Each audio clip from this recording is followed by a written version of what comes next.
Hello everyone, welcome back to the channel. Guys, आज मैं आप लोगों के लिए एक न्यू चाइनीज़ ड्रामा एक्सप्लेन करने वाली हूँ जिसका नाम है देयर वंडरफुल टाइम।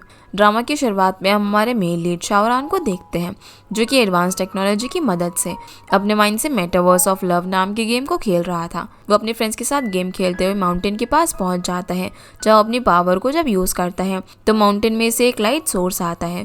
वो उन चारों से कहता है कि अब तुम ऐसी जगह पर जाओगे जहाँ पर पास्ट और फ्यूचर एक दूसरे से कनेक्ट होते हैं। फिर हम हमारी फीमेल लीड को देखते हैं जो कि इस गेम के ग्राफिक्स को एंजॉय कर रही थी।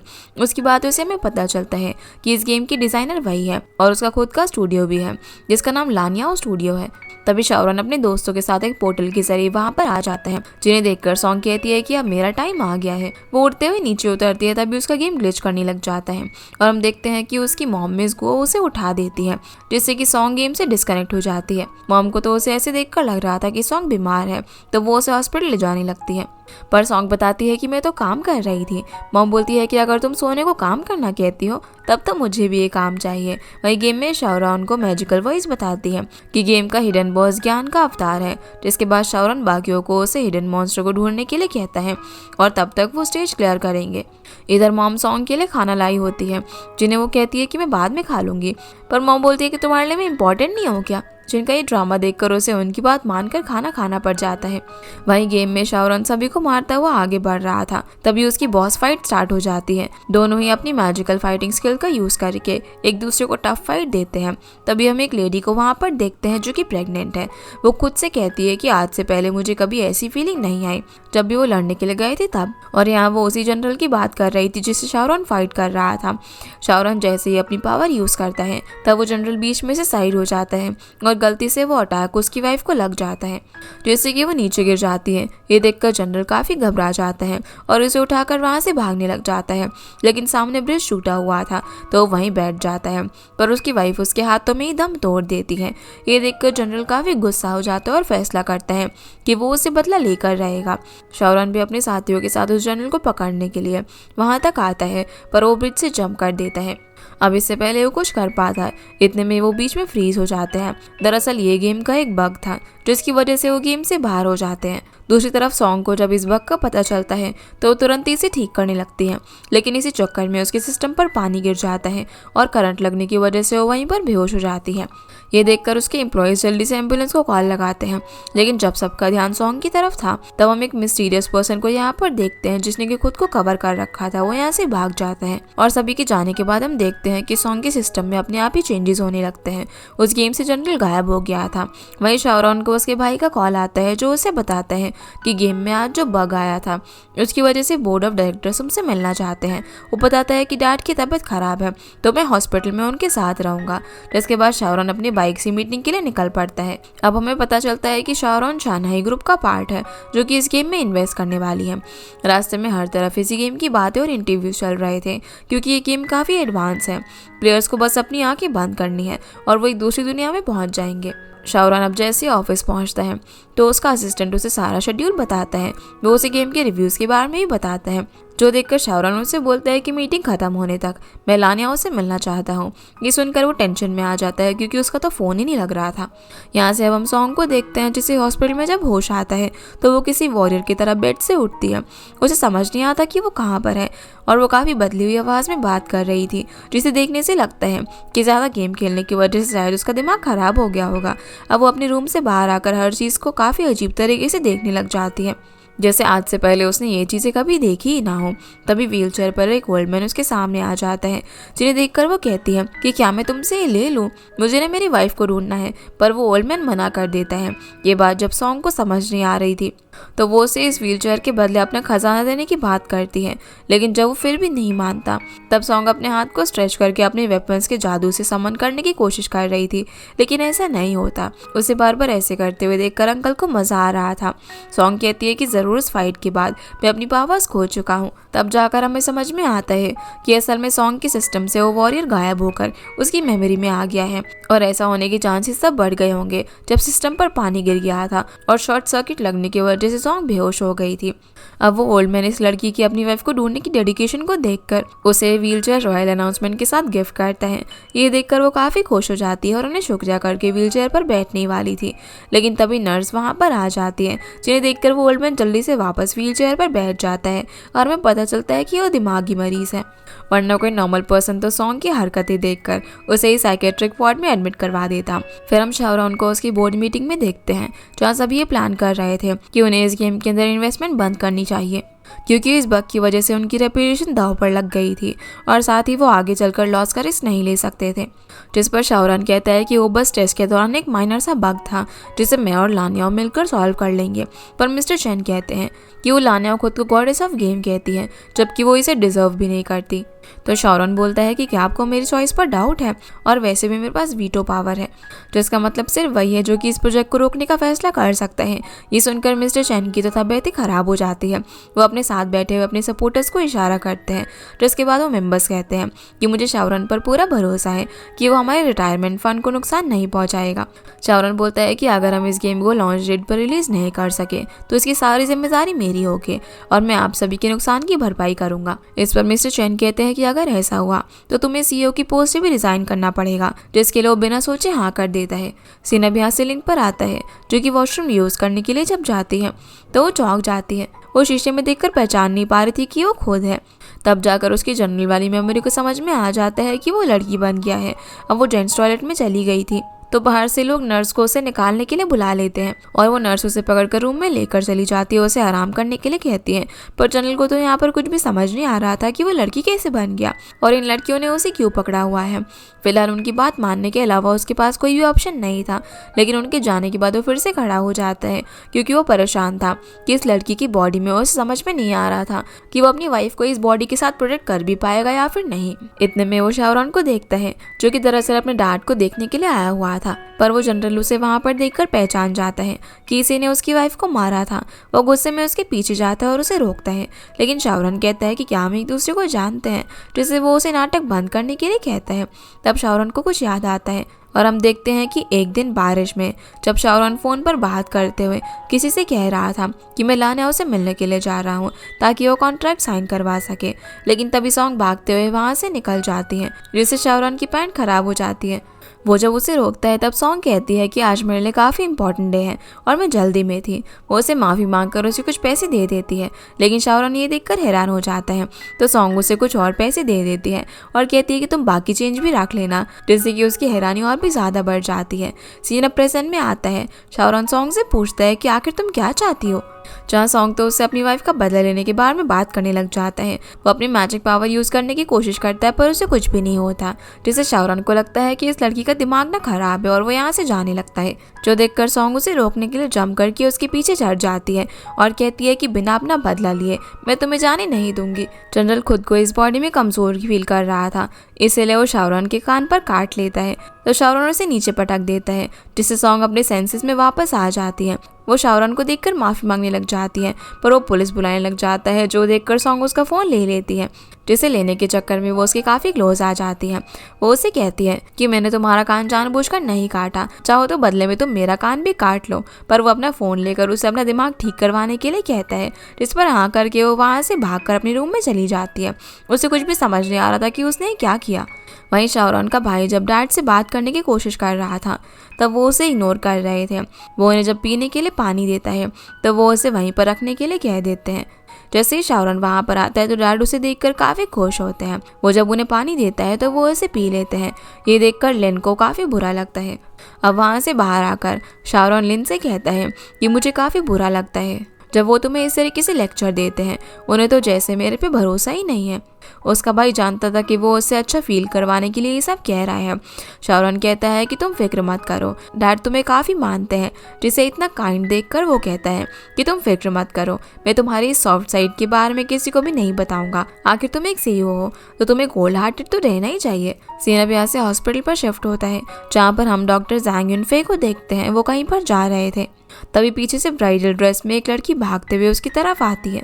ज़ैंग तो ये देखकर अपनी दुनिया में खो जाता है, लेकिन वो लड़की उसे क्रॉस करके चली जाती है, जिससे कि उसके सारे सपने टूट जाते हैं। पर तभी वो देखता है कि ये लड़की क्लीनिंग मशीन से टकराने वाली है, तो वो उसे पकड़ लेता है। लेकिन इसी बीच वो उसके काफ़ी क्लोज आ जाता है और उसकी लिपस्टिक का निशान उसकी कोट पर लग जाता है। वो लड़की बताती है कि मेरी बेस्ट फ्रेंड यहाँ पर एडमिट है, इसलिए मैं जल्दीबाजी में यहाँ पर भागते हुए आ गई।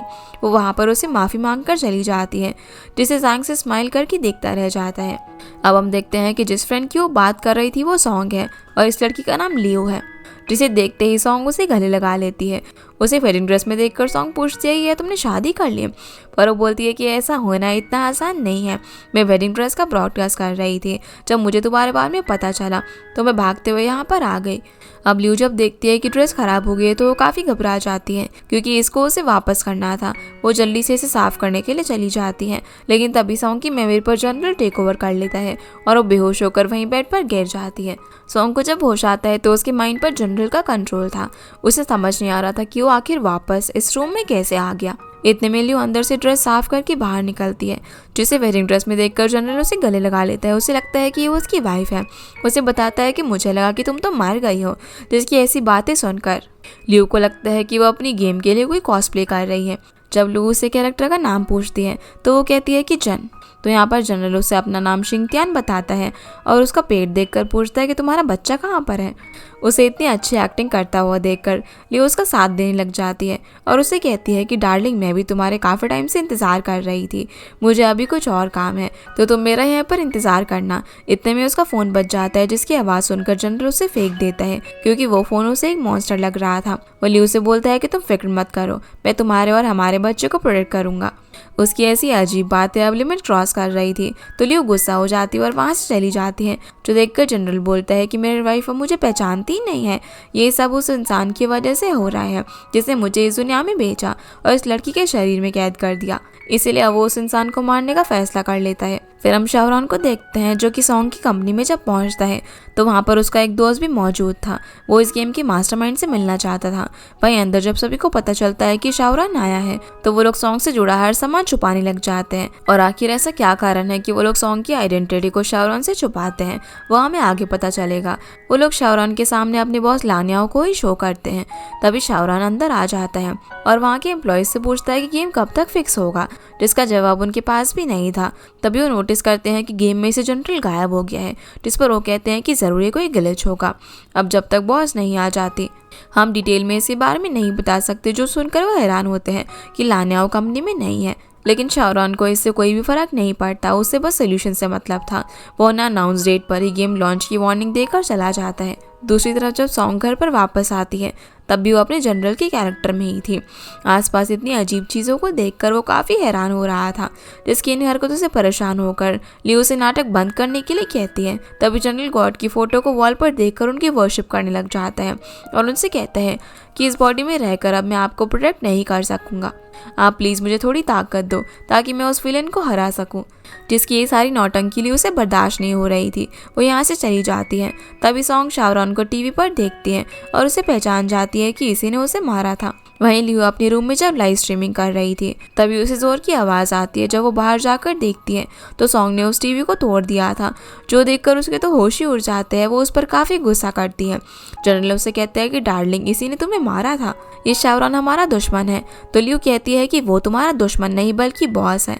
लेकिन जनरल को तो लगता है कि बॉस का मतलब दुश्मन है, तो वो उसे उसका पता पूछता है कि ये बॉस मुझे कहाँ मिलेगा। अगले दिन हम जनरल को सानाई ग्रुप के बाहर देखते हैं, जिसका मतलब वो अपना बदला लेने के लिए वहाँ पर आया था। बाकियों को देखकर जनरल भी फिंगरप्रिंट लगाकर अंदर जाने की कोशिश करता है, लेकिन दरवाज़ा ओपन नहीं होता। तभी उसकी नज़र वहाँ पर लगे पार्किंग बोर्ड पर पड़ती है, जिससे उसे लगता है कि यहाँ पर कोई सीक्रेट टनल है। जब वो वहाँ पर जाती है तो काफ़ी सारी कार्स को देखकर उसे लगता है कि ये किसी तरह के मॉन्स्टर्स हैं, और फिर वहाँ कुछ मेंटेनेंस वर्कर्स को देखकर छुप जाती है। उनके जाने के बाद जनरल एक रॉड उठा लेता है, जिसका इरादा हम समझ जाते हैं। वहीं हम शाहरुख को देखते हैं, जो कि ऑफिस से निकलकर लिफ्ट से बेसमेंट की तरफ आ रहा था, जहाँ जनरल उसे देख लेता है और उसके पीछे से आवाज़ देता है।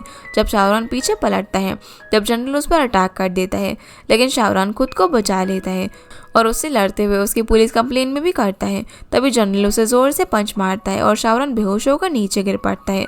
जहाँ उसका खेल पूरी तरीके से ख़त्म करने के लिए जनरल उसका गला दबाने लग जाता है, पर तभी उसे कुछ अजीब होता है और वो शावरान के ऊपर ही बेहोश हो जाता है।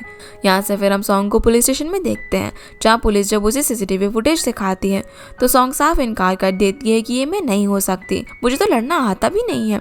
वो उन्हें समझाने की कोशिश करती है कि मैं हॉस्पिटल में थी, वहाँ पर कैसे पहुंची मैं नहीं जानती। दूसरी तरफ शावरान पुलिस को बताता है कि ये लड़की उसे पहले भी एक बार हॉस्पिटल में मिल चुकी थी। एक तरफ सॉन्ग खुद को बेगुनाह साबित करने में लगी हुई थी, तो शावरान उसे बहुत ही कड़ी सज़ा दिलवाना चाहता था। इसके बाद हम देखते हैं कि पुलिस ने उसे जेल में डाल दिया था, जहाँ उसे याद आता है कि होश में आने के बाद उसे ने शावरान के लिए एम्बुलेंस बुलवाई थी। अगर मैं उसे मारना ही चाहती तो उसके लिए एम्बुलेंस क्यों बुलवाती। दूसरी तरफ जब शावरान को उसकी कार का डैश कैम दिखाया जाता है तो उसमें उन्हें साफ दिख रहा था कि सॉन्ग ने ही एम्बुलेंस बुलवाई थी। जेल में अब जब उसके सेलमेट्स उससे पूछते हैं कि तुम यहाँ पर कैसे आई, तो वो कहती है कि कत्ल के इल्ज़ाम में, जो सुनकर उन दोनों लेडीज़ के पसीने छूट जाते हैं। वहीं हम डॉक्टर जांग को देखते हैं, जो कि शावरान का दोस्त था। वो उसे बताता है कि ये तो मेरी पेशेंट है, मेरे हिसाब से शौक लगने की वजह से उसका दिमाग खराब हो गया है। लेकिन शावरान के लिए सॉन्ग से ज़्यादा ज़रूरी लानियाओं को ढूंढना था, ताकि वो लॉन्च से पहले इस गेम के बग को ठीक करवा सके। जिसके बाद हम देखते हैं कि जिस लानियाओं से मिलने के लिए शावरान जाता है वो दरअसल लियू थी। जब शावरान उसे गेम के ग्लिच को लेकर टेक्निकल सवाल करता है तो उसका जवाब वो दे नहीं पाती, जिससे वो समझ जाता है कि ये लानियाओं नहीं है। इस पर उसका भाई पूछता है कि क्या तुम पहले लानियाओं से मिले हो, तो वो कहता है कि नहीं, क्योंकि लानियाओं को सोशल एंजाइटी है, जिसकी वजह से उनकी बात सिर्फ ऑनलाइन हुई थी और जिस तरह की प्रोफेशनल बातें वो करती थी वो इस बग को कब का फिक्स कर चुकी होती। तभी शावरान के असिस्टेंट को वहाँ पर सॉन्ग की उसके साथ फोटो दिखती है, जिसके बाद शावरान सारा खेल समझ जाता है कि जो लड़की उसके लिए बार बार मुसीबत खड़ी कर रही थी वही इस गेम की मास्टरमाइंड लानियाओ है। और हम देखते हैं कि उस दिन जब सॉन्ग ने उसे कपड़े धुलवाने के लिए 100 युआन दिए थे तो उसके बाद वो जल्दबाजी में अपनी कंपनी की तरफ भागती है, क्योंकि उसकी गेम के लिए एक बड़ा इन्वेस्टर आने वाला था।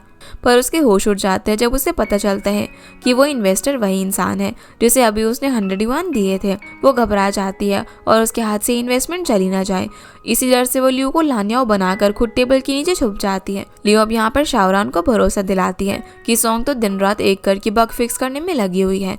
जब शावरान उसे सच बताता है कि वो तो किसी को हार्म करने के जुर्म में जेल में है, जिस बात को मानने के लिए लियू तो मना कर देती है और सॉन्ग का इंप्रेशन अच्छा करने के लिए उसकी तारीफों के पुल बांधने लगती है।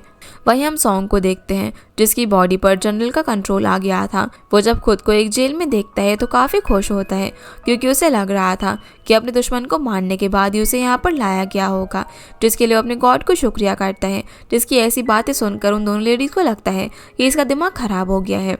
जनरल अब जेलर को आवाज़ लगाकर अपने लिए खाना मंगवाने लगता है। यहाँ से फिर हम शावरान को देखते हैं, जो कि सॉन्ग को बाहर निकलवाने के लिए पुलिस से झूठ कहता है कि वो उसकी गर्लफ्रेंड है, क्योंकि उसे प्रोजेक्ट कैसे भी करके टाइम पर लॉन्च करवाना था, वरना उसे अपनी सीईओ की पोस्ट छोड़नी पड़ जाएगी। पर उसकी गर्लफ्रेंड वाली बात सुनने के बाद पुलिस सॉन्ग को छोड़ने से मना कर देती है, क्योंकि उसने क्रिमिनल एक्टिविटी की है। पर शावरान बोलता है कि उसका दिमाग ना ठीक नहीं है, इसलिए वो चीज़ें इमेजिन करती रहती है। उसे जल्दी ठीक कराने के लिए मुझे उसका साथ देना पड़ता है, जो सुनकर पुलिस इस बार उस पर यकीन कर लेती है और सॉन्ग को ले जाने की परमिशन दे देती है। जैसे ही शावरान अब उसके सेल के पास जाता है तो जनरल उसे जिंदा देखकर काफ़ी हैरान हो जाता है, क्योंकि उसे लग रहा था कि उसने उसे मार डाला। वो उसे मारने के लिए उसकी तरफ बढ़ता है और कहता है कि मैं तुम्हारे छोटे छोटे टुकड़े कर दूंगा। जिसकी ऐसी बातें सुनकर पुलिस शावरान से पूछती है कि क्या तुम सच में इसे ले जाना चाहते हो, जिस पर हाँ करने के अलावा उसके पास और कोई चारा नहीं था। शावरान अब सॉन्ग से बोलता है कि अगर तुम्हें यहाँ से निकलना है तो मेरा साथ दो, पर जनरल बाहर निकलते ही शावरान पर अटैक कर देता है, जिससे लियू ऐसा करने से रोकती है। शावरान का भाई भी अब सॉन्ग से उसकी तरफ से माफ़ी मांगता है कि अगर उसे उसकी वजह से कभी कोई परेशानी हुई तो, लेकिन जनरल तो बस अपनी वाइफ की मौत का बदला लेने की बात किए जा रहा था, जिसे शावरान ये सब बंद करने के लिए कहता है और गेम को जल्दी फिक्स करने के लिए कहता है। लेकिन वह अपने कैरेक्टर से बाहर ही नहीं आ रही थी, जो देखकर शावरान अपने भाई को फिलहाल यहाँ से चलने के लिए कहता है, क्योंकि इस वक्त बात करके कोई भी फायदा नहीं था। उसे जाते हुए देखकर जनरल उस पर अटैक कर देता है, लेकिन तभी उसे याद आता है कि वो इस बॉडी में काफ़ी कमज़ोर है और उसे नहीं जीत पाएगा। फिर वो शावरान के ऊपर गिरकर बेहोश हो जाता है। अगले सीन में हम देखते हैं कि शावरान अपने भाई के साथ वहाँ से निकल जाता है और उसे कहता है कि मैंने नहीं सोचा था कि उसकी जैसी लड़की दिमागी मरीज निकलेगी। लेकिन उसके भाई को फिक्र थी कि अगर टाइम पर बग फिक्स नहीं हुआ तो क्या होगा, पर शाओरन को पूरा भरोसा था कि वो बग फिक्स हो जाएगा। शाओरन अब कंपनी पहुंचने के बाद मल्टीपल पर्सनालिटी डिसऑर्डर के बारे में पढ़ने लग जाता है। इसके बाद हम सॉन्ग को देखते हैं जो कि घर में सो रही थी। तभी उसकी नींद खुलती है और उसकी बॉडी पर अब भी जनरल का कंट्रोल था। जागने के बाद वो शाओरन के ऑफिस जाता है। वहाँ वो गार्ड को बाहर आते हुए देखता है, जिससे बचते हुए वो अंदर चला जाता है। साथ ही उसने गार्ड की स्टिक भी उठा ली थी, मतलब कि वो शाओरन से बदला लेकर ही रहेगा। अब जब वो उसे बिल्डिंग में ढूंढ रहा था तो वो उसे दीवार पर अपना किंगडम दिखता है, जिससे उसे लगता है कि शाओरन ने काफ़ी प्लानिंग से उस पर हमला किया था, जिससे उसका गुस्सा और भी बढ़ जाता है। वहीं शाओरन जो कि सॉन्ग के बारे में सोच रहा था, तभी वो उसके पीछे डंडा लेकर आ जाती है। जनरल उसे बोलता है कि यहाँ पर कोई नहीं है तो अब मुकाबला बराबरी का होगा, जिसे ऐसे देखकर शाओरन अपना पेशेंस खोकर उसे जाने के लिए कहता है। जनरल को तो लगता है कि वो उसका हथियार देखकर डर गया, तो वो उसे फेंक कर कहता है कि तुम मुझ पर पहले 3 वार कर सकते हो, ताकि बाद में ये ना बोलो कि शिंगटियान ने तुम्हें बुली किया। अब शिंगटियान का नाम सुनकर शाओरन सोचने लग जाता है कि कहीं खुद को उस गेम का कैरेक्टर तो नहीं इमेजिन कर रही है। तभी शाओरन को याद आता है कि जब वो स्प्लिट पर्सनालिटी के बारे में पढ़ रहा था तो उसमें सजेशन था कि विक्टिम को ठीक करने के लिए उसे फिजिकल टॉर्चर करनी चाहिए।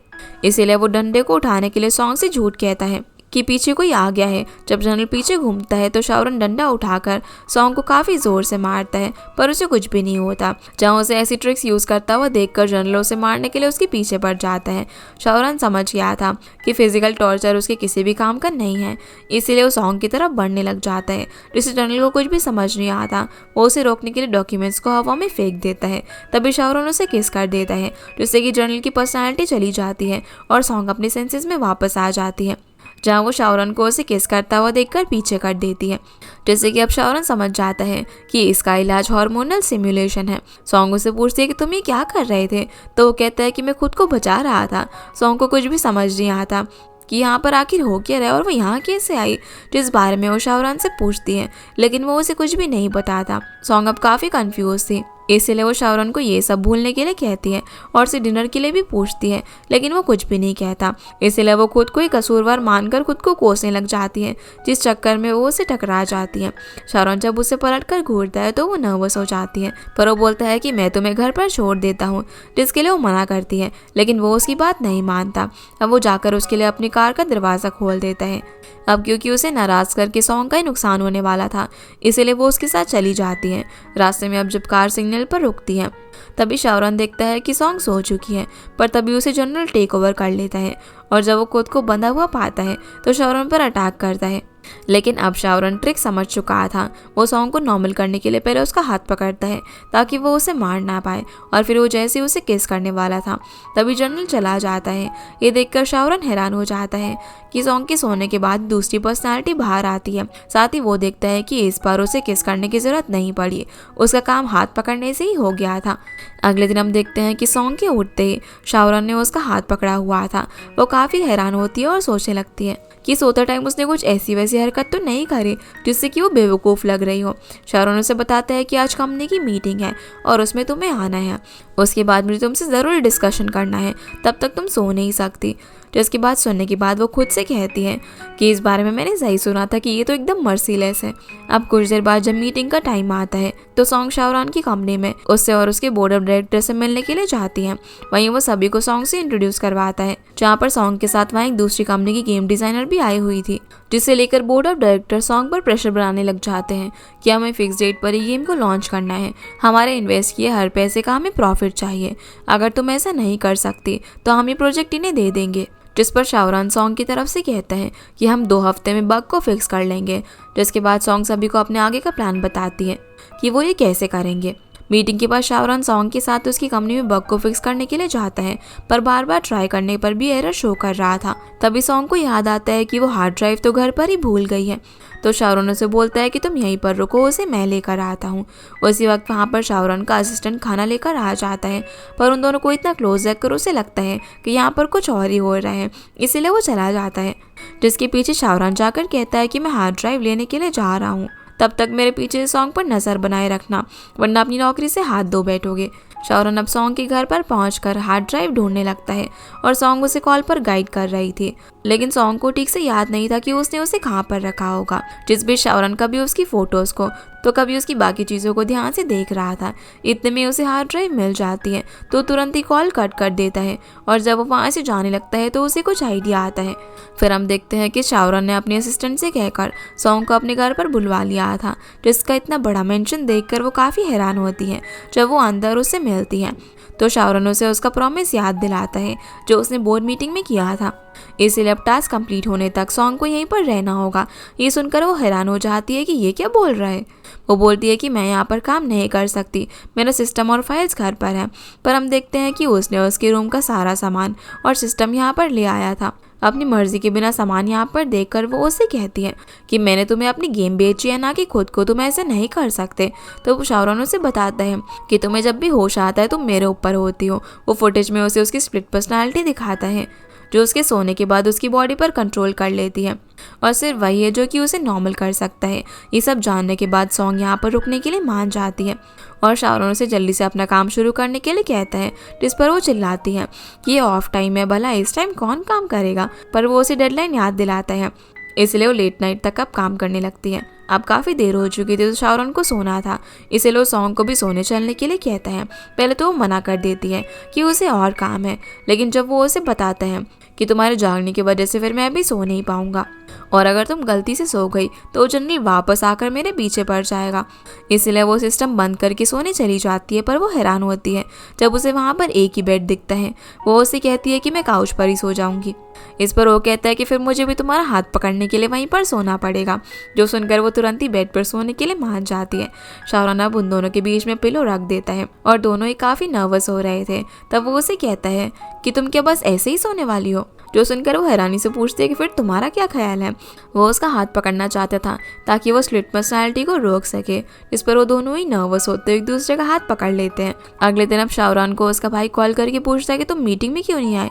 दरअसल इन सब चक्करों में वो मीटिंग के बारे में भूल ही गया था, जिसका ये बिहेवियर पहली बार देखकर उसका भाई हैरान था। वो उसे जल्दी से आने के लिए कहता है। शाओरन भी अब सॉन्ग को सोने के बजाय गेम पर काम करने के लिए कहता है और बताता है कि जब तक मैं वापस नहीं आ जाता तुम सो नहीं सकती। इसकी ऐसी बातें सुनकर उससे कहती है कि तुम्हारे अंदर बॉस बनने की सारी खूबियाँ हैं। अब वो उसे जाते जाते फिर से डेडलाइन याद दिलाता है। उसके जाने के बाद वो चिल्लाकर कहती है कि तुमने मुझे ये डेटा एंट्री गर्ल समझ रखा है, तो मैं तुम्हें गेम में एक लेबर का रोल दूंगी। वहीं जब शाओरन मीटिंग की जगह पर पहुंचता है तो उसका भाई बताता है कि मिस चैन खास ऑस्ट्रेलिया से हमारी गेम में इन्वेस्ट करने के लिए आई है, इसलिए उनसे अच्छे से बर्ताव करना। वहाँ पर जाकर शाओरन मिस चैन को गिफ्ट देता है, जिससे वो इम्प्रेस हो जाती है। फिर वो सभी अपनी मीटिंग शुरू करते हैं।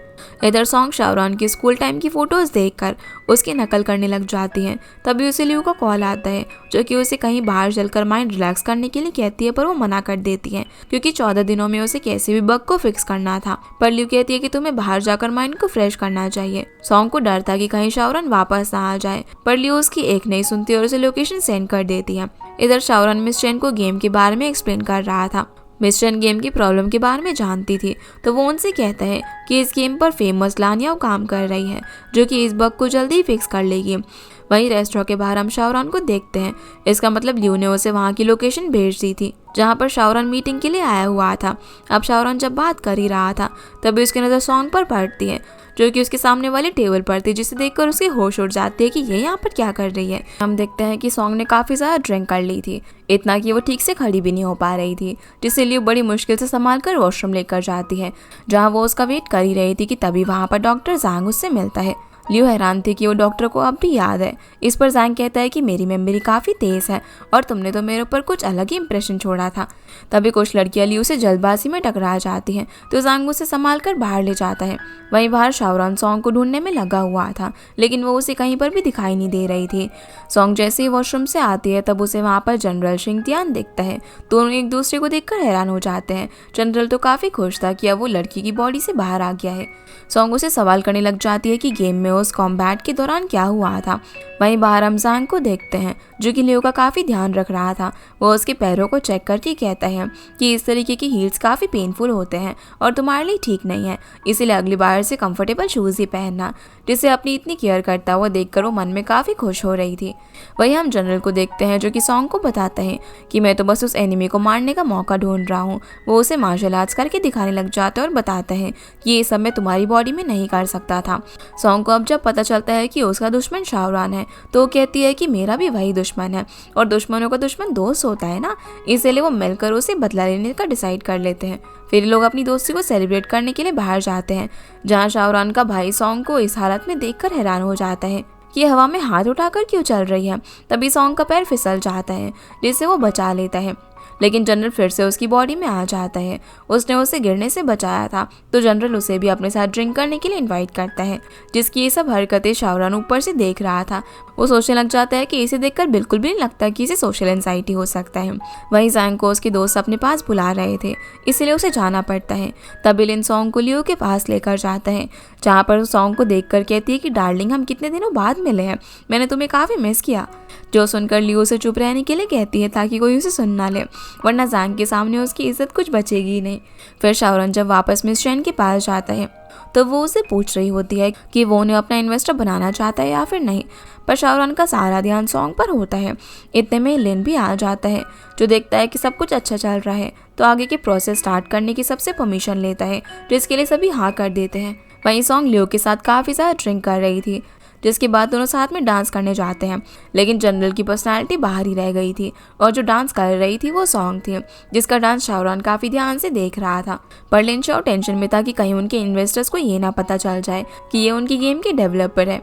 तभी एक लड़का लियो के साथ डांस करने की कोशिश कर रहा था, जो देखकर सॉन्ग की बॉडी में जनरल की सोल ट्रिगर हो जाती है और अपनी वाइफ के साथ बदतमीजी होता हुआ देखकर वो काफ़ी गुस्सा हो जाता है। वो उसे मारने लग जाता है, जिसे रोकने के लिए ज़ांग, शाओरान, लिन सभी जल्दी से उसके पास आ जाते हैं। शाओरान अब जैसे ही उसे टच करता है तो सॉन्ग बेहोश हो जाती है। फिर उसे उठाकर वहां से वापस घर ले जाने लगता है।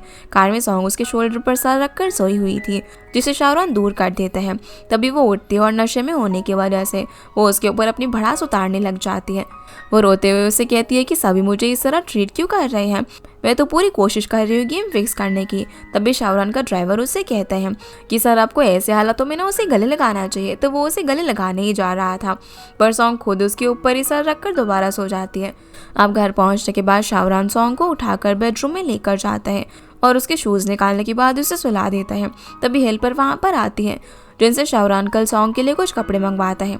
अब क्योंकि उसने उसे छोड़ दिया था तो सॉन्ग की बॉडी में फिर से जनरल आ जाता है, जो देखकर शाओरान जल्दी से उसे पकड़ लेता है। सॉन्ग जैसे ही अपने सेंसेस में आती है तो शाओरान का इतना करीब देखकर वो उसका मुंह पकड़ लेती है और बोलती है कि मेरे सपनों में आकर तुम्हें मुझे डराने की हिम्मत कैसे हुई।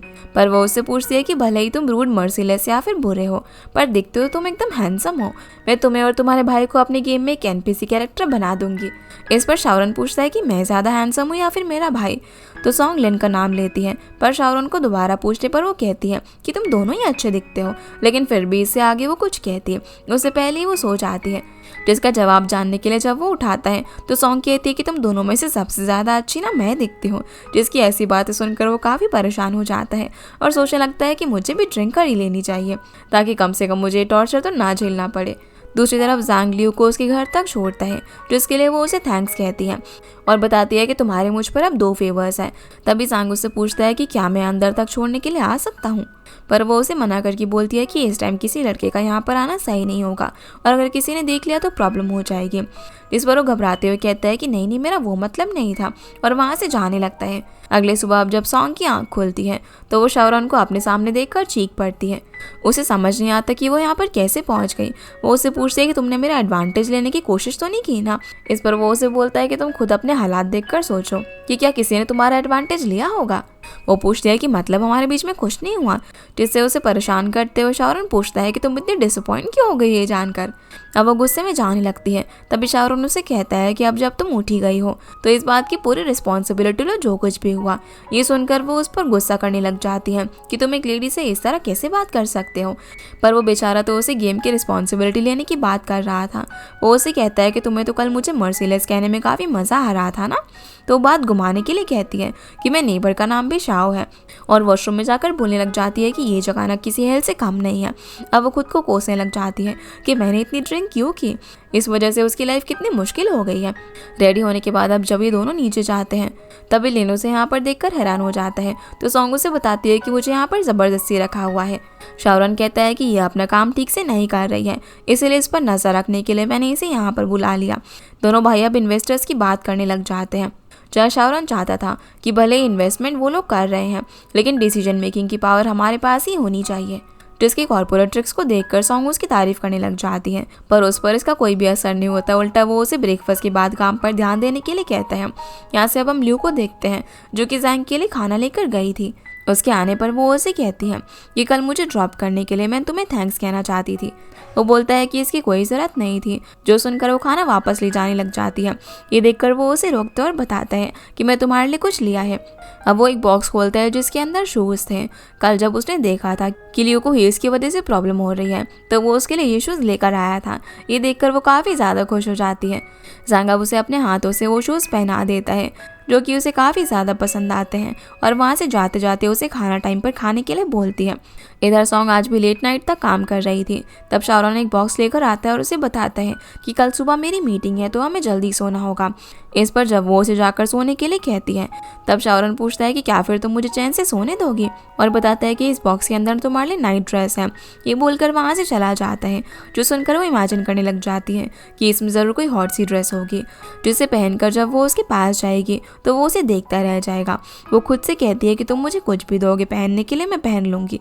इसी एक्साइटमेंट के साथ वो जैसे ही बॉक्स खोलती है तो हैरान हो जाती है क्योंकि उस बॉक्स के अंदर हॉट सी ड्रेस नहीं बल्कि एक मॉन्स्टर वाली नाइट ड्रेस थी, जिसे देखकर वो गुस्से में उसे मर्सीलेस बोलती है। लेकिन बाद में हम उसे उसी नई ड्रेस में देखते हैं। शाओरन के बुलाने पर जब वो बाहर जाती है तो उस पर स्प्रे कर देता है, जो देखकर वो चौंक जाती है। वो बोलते हैं कि ये तो बस सैनिटाइजेशन के लिए है। सॉन्ग अब उससे पूछते हैं कि तुमने अपना पजामा क्यों नहीं पहना, कहीं मुझे ड्रेस पहनाने के बाद तुम्हारा कुछ और इरादा तो नहीं है। शाओरन कहता है कि मैंने तुम्हारे बारे में सही सुना है कि तुम्हारी इमेजिनेशन ना काफ़ी ज़्यादा वाइल्ड है। तो सॉन्ग पूछती है कि मुझे नाइट ड्रेस पहनाकर कहीं तुम मेरा मजाक तो नहीं बना रहे हो ना। पर वो बोलता है कि पिछली रात तुमने मुझे काफ़ी टॉर्चर किया था, ये उसी की सज़ा है और तुम्हारा पार्टी ए होने के नाते मैं तुम्हें सज़ा देता हूँ। अब हम यहाँ से पिछली रात का सीन देखते हैं जहाँ पर सॉन्ग नींद में बार बार शाओरन को कभी पैर मार रही थी और बीच बीच में उसके कपड़े भी खींच रही थी, जिसकी वजह से वो बेचारा सो नहीं पाता। ये सब बताकर पूछता है कि आखिर ऐसा क्या कारण है कि नींद में तुम्हें सामने वाले के कपड़े उतारने पड़ते हैं, जिसका कारण वो बताती है कि मुझे यहाँ पर सोने की आदत नहीं है और शायद एक सिक्योरिटी की फीलिंग में नींद में उसने ये सब किया होगा। तो पूछता है कि भला कर्राटों से तुम्हें कौन सी सिक्योरिटी मिल रही थी, पर शाओरन ने आज पूरी प्लानिंग कर ली थी ताकि उसकी नींद ना खराब हो। अब हम देखते हैं कि उसने सॉन्ग को एक दूसरे बेड से बांधकर उसी में बैठा दिया था। उसके चारों तरफ बॉर्डर था ताकि वो नींद में जनरल बनकर भाग ना जाए। अब जैसे ही वो सोने लगते हैं तभी शाओरन उसके काम की रिपोर्ट मांगता है, लेकिन वो मुंह फेर लेती है और सोने लग जाती है। तो शाओरन उसे उसका हाथ मांगता है। जैसे ही सॉन्ग उसका हाथ पकड़ती है तो वो काफ़ी ज़्यादा खुश लग रहा था। अब तक तो सब कुछ सही चल रहा था, पर सुबह होते ही सॉन्ग को वॉशरूम यूज़ करना था और वो बंदी हुई थी, इसलिए वो शाओरन को जगाती है। तो वो उसका लॉक खोल देते हैं और वो भागते हुए वॉशरूम चली जाती हैं। दोनों अब कंपनी जाकर गेम को फिक्स करने लगते हैं, पर वहाँ उन्हें पता चलता है कि किसी ने जानबूझकर गेम में वायरस डाला था, जिसे ठीक करने के लिए उनके पास दो ही ऑप्शन थे, या तो जैसा चल रहा है वो उसे चलने दे, वरना उन्हें सारा सिस्टम रीसेट करना पड़ेगा, जिससे कि अब तक की उनके 4 साल की मेहनत पूरी ख़राब हो जाएगी।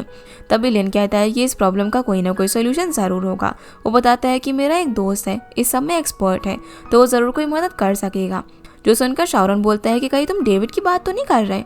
और हमें यहाँ पर यह भी पता चलता है कि वो उसे पसंद नहीं करता। उससे उसकी काफ़ी पुरानी लड़ाई है जब वो लोग साथ में पढ़ा करते थे। वो उसे बोलता है कि तुम मुझसे अपना काम करवा लेना, तब तक मैं डैड के पास रहूँगा। सॉन्ग अब लिन को सारी कॉपीज दे देती है और ये तीनों फिर यहाँ से चले जाते हैं। बाहर आकर शाओरन सॉन्ग से कहता है कि जब मैं आसपास नहीं रहूँगा तो सोने की कोशिश मत करना। इस पर वो बोलती है कि वायरस ख़त्म होने तक मैं नहीं सोऊंगी, लेकिन मेरे यहाँ ना होने पर तुम्हें तो आज काफ़ी बढ़िया नींद आएगी। पर वो कहता है कि जितना जल्दी हो सके तुम वापस आ जाना। कार के पास अब सॉन्ग लिन की फ़ोटो लेती है ताकि वो उसका एनपीसी बनाकर गेम में डाल सके। तो लिन बोलता है कि तुम ना टाइम बता देना, हम लोग अच्छे से शूट कर लेंगे। जो सुनकर वो काफ़ी खुश हो जाती है। तभी शाहरुख पीछे से उसकी फोटोग्राफी स्किल्स की बुराई कर देता है, जो सुनकर वो अपसेट हो जाती है। वो शाहरुख को वहीं पर छोड़कर दोनों डेविड से मिलने के लिए चले जाते हैं, जहाँ पहुंचने पर डेविड बताता है कि ये कोई इतना बड़ा प्रॉब्लम नहीं है, इसे फिक्स करने में उसे बस 2-3 दिन लगेंगे। लेकिन दिक्कत ये थी कि गेम के कॉन्सेप्ट का लॉन्च इवेंट 2 दिन में था, इसलिए लिन डेविड और सॉन्ग को उसे जल्दी से फिक्स करने के लिए कहता है। वो उन्हें बोलता है कि ये फाइनल लॉन्च नहीं है, तो अभी उनके पास थोड़ा टाइम है। दूसरी तरफ हम शाहरुख को देखते हैं, जो कि अपने डैड के साथ था। डैड उसे जब गेम के बारे में पूछते हैं तो वो उन्हें बताता है कि हमने प्रॉब्लम ढूंढ ली है और उसे जल्दी ही फिक्स कर लेंगे। इसके लिए लिन गेम डिजाइनर के साथ डेविड से मिलने के लिए गया है, पर डैड उसे सावधान रहने के लिए कहते हैं, जैसे उन्हें अपने बेटे पर ही भरोसा ना हो। साथ ही वो शाहरुख से उसकी शादी के बारे में बात करते हैं। उन्होंने उसके लिए लड़की देख रखी थी, पर वो बोलता है कि मैं और शानियो कभी भी एक दूसरे के करीब नहीं आ सकते। वो उन्हें इस शादी के लिए मना करने की काफ़ी कोशिश करता है, पर डैड जिद पर थे। तभी जैंग वहाँ पर आ जाता है, जिसे डैड कहते हैं कि लोग अगर इस तरह मुझसे गुस्सा दिलाते रहेंगे तो मैं कभी भी ठीक नहीं हो पाऊंगा। डैड अब जाते जाते शाहरुख से कहते हैं कि मैं तुमसे काफ़ी प्यार करता हूँ, जो सुनकर वो खुश हो जाता है। जैंग अब शाहरुख से बोलता है कि क्या तुम सॉन्ग से उसकी बेस्ट फ्रेंड के बारे में मेरे लिए पता करवा सकते हो। जलियो में उसका इंटरेस्ट देखकर साफ पता चल रहा था कि वो उसे काफ़ी पसंद करने लगा है, जो चीज़ शाहरुख भी समझ जाता है और उसकी मदद करने के लिए मान जाता है। वहीं डेविड ने प्रॉब्लम ढूंढकर उसे फिक्स करना शुरू कर दिया था और अब वो लॉन्च डेट से 1 दिन पहले ही सॉल्व हो जाएगी। जब ये बात लिन को पता चलती है तो वो डेविड और सॉन्ग की काफ़ी तारीफ करता है। इतने में ही सॉन्ग को भूख लग जाती है, तो सभी लोग खाने का प्लान बनाते हैं, लेकिन डेविड साथ आने से मना कर देता है क्योंकि उसे कुछ और काम थे जो कि उसे ख़त्म करने थे। रात में अब शाहरुख सॉन्ग के लेट होने से काफ़ी परेशान हो रहा था। वो उसे फ़ोन करने लगता है, पर वो रुक जाता है क्योंकि उसे डर था कि सॉन्ग को ये न लग जाए कि वो उसे पसंद करता है, इसलिए वो उसकी फिक्र कर रहा है। लेकिन अब उसके मन में काफ़ी ख्याल आने लग जाते हैं कि कहीं वो फिर से जनरल की आइडेंटिटी में ट्रांसफॉर्म तो नहीं हो गई हो, या फिर बेड अनकंफर्टेबल होने की वजह से वो वापस ना आना चाहती हो। वो अब खुद उसके बेड पर सोकर देखता है तो उसे काफ़ी प्रॉब्लम हो रही थी। इधर सॉन्ग लियाओ के साथ डिनर करने के दौरान जब बात कर रही थी तब हमें पता चलता है कि लिन और शाहरुख के डैड तो एक है, लेकिन मॉम नहीं। यही वजह थी कि डैड शाहरुख को ज़्यादा पसंद करते थे। शाहरुख जब छोटा था तब उसकी मॉम ने मिस्टर शाह से शादी कर ली थी, तब से ही वही उसके डैड है। लेकिन मेरी मॉम के मरने के बाद मेरे डैड को कभी भी हंसकर मुझसे बात करते हुए नहीं देखा। उसकी ये बात सुनकर सॉन्ग को उसके लिए बुरा लगता है और वो विश करती है कि उनके बीच की नफरत जल्दी ही ख़त्म हो जाए। लिन बोलता है कि मैं हर कोशिश कर रहा हूँ जिससे कि हमारी फैमिली जुड़ी रहे, और जिस दिन डैड को मेरी ये मेहनत दिख जाएगी उस दिन मुझे काफ़ी खुशी होगी। सॉन्ग इस पर कहती है कि हमारे पास एक ही लाइफ है और हमें उसी में खुश रहना चाहिए। जैसे मैं अपनी खुशी के लिए अपनी सारी सेविंग्स इस गेम में लगा दी और मेरे पेरेंट्स को बताया भी नहीं। अगर तुम इसमें इन्वेस्ट नहीं करते तो पता नहीं मेरा क्या होता। ठीक इसी तरह जैसे मैंने अपनी खुशी के लिए एक गेम बनाया, तुम्हें भी कोशिश करती रहनी चाहिए। तुम्हारे डैड भी एक दिन ज़रूर मान जाएंगे। जिसकी ये बातें सुनकर उसे काफ़ी अच्छा लगता है। फिर वो सॉन्ग से अपनी भाई की बात करता है कि ज़रूर उसने तुम्हें घर के अंदर किसी खास कारण से रख रखा है। इस पर सॉन्ग मन में कहती है कि हाँ बिल्कुल, पर मैं तुम्हें कारण नहीं बता सकती।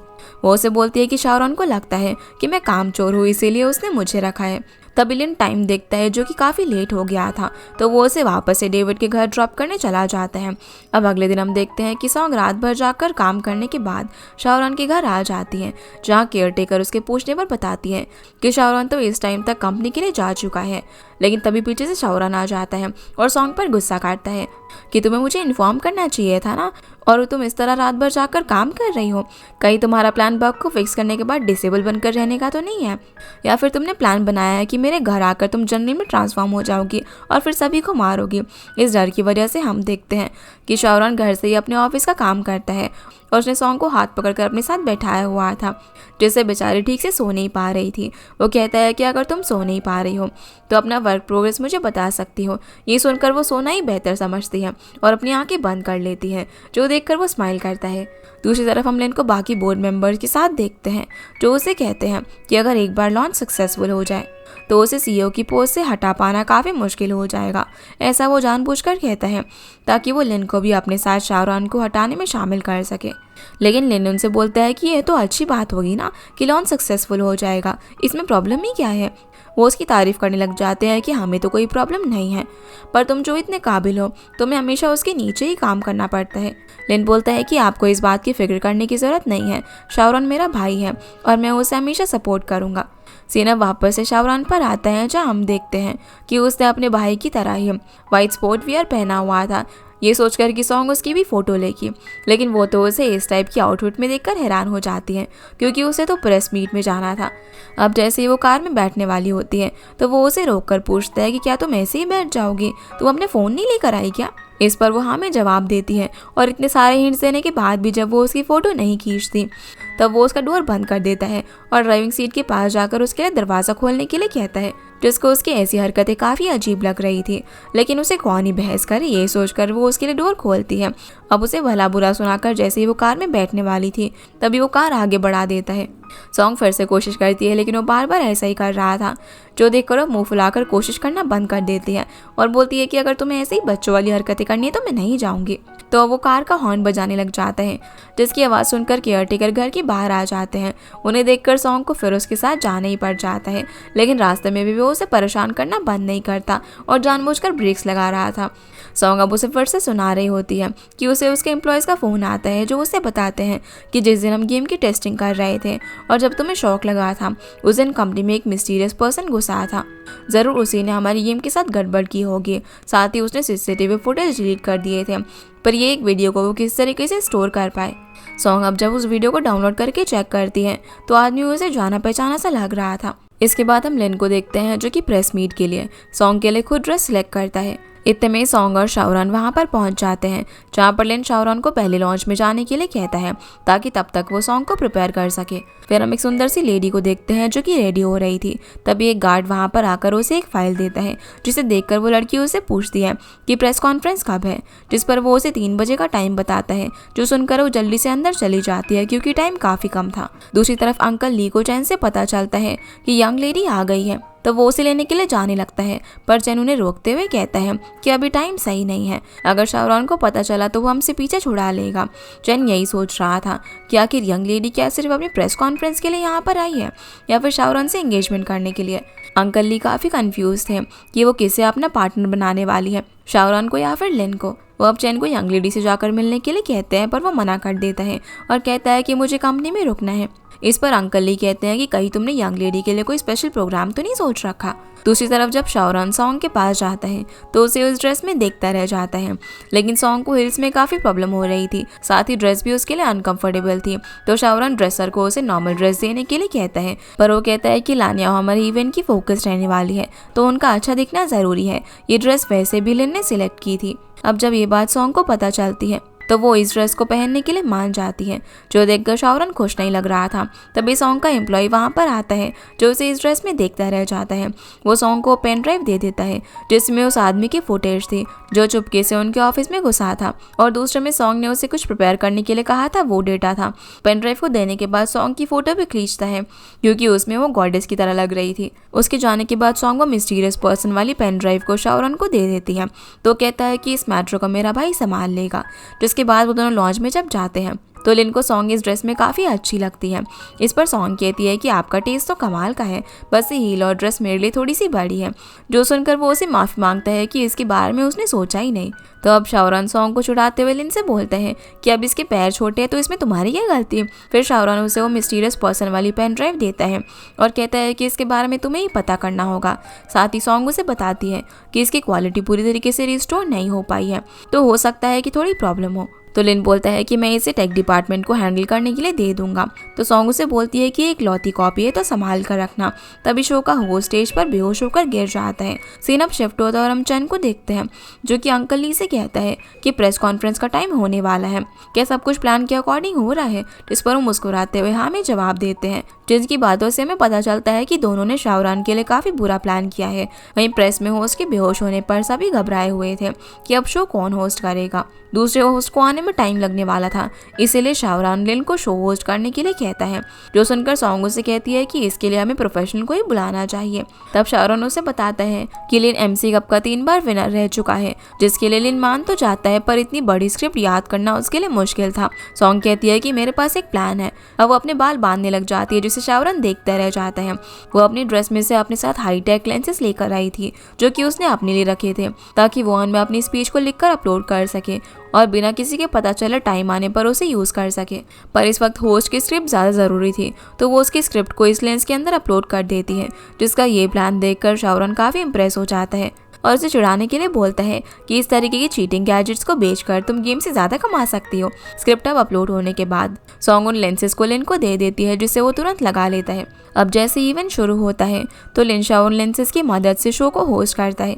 वही रिपोर्टर्स के बीच शाओरान जब सॉन्ग को देखता है तो उसके बालों से पेन को निकालता है, जिसके लिए सॉन्ग उसे थैंक्स कहती है। वो बोलता है कि तुम्हारी किसे पड़ी है, मैं तो अपनी इमेज बचा रहा था। लिन अब शाओरान को बुलाता है, जिसे देखकर सभी लड़कियां चिल्लाने लग जाती हैं। पर वही हम शियांग को भी देखते हैं।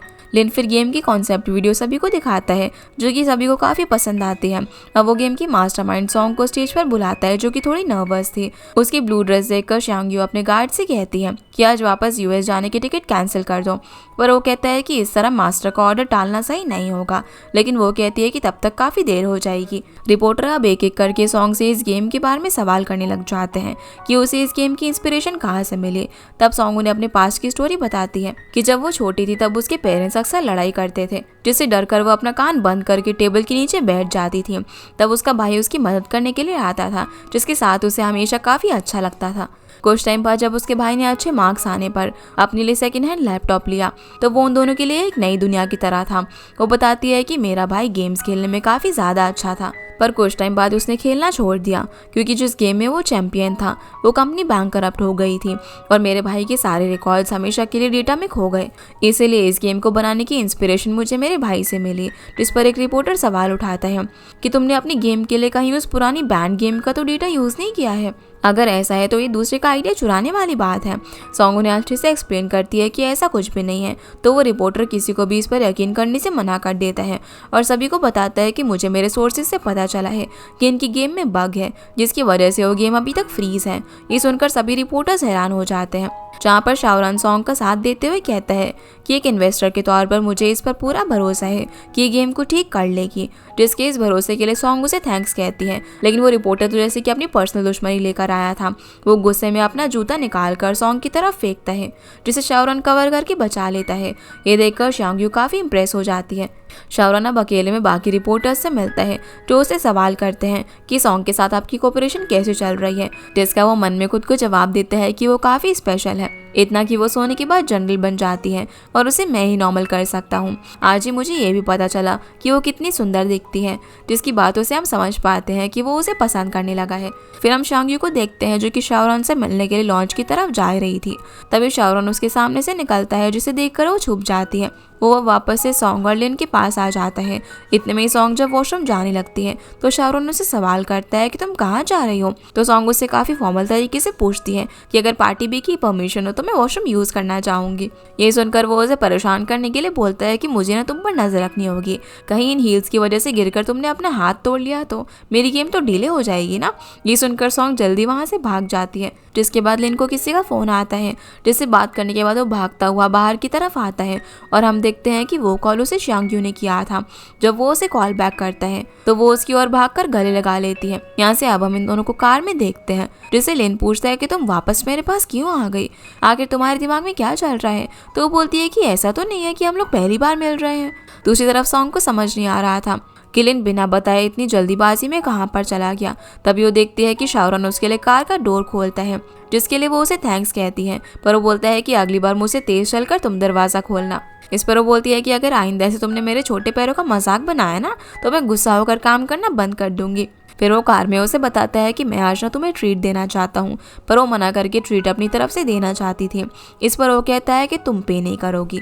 तो सॉन्ग बोलती है कि ट्रीट मेरी है तो जगह भी मेरी ही होगी।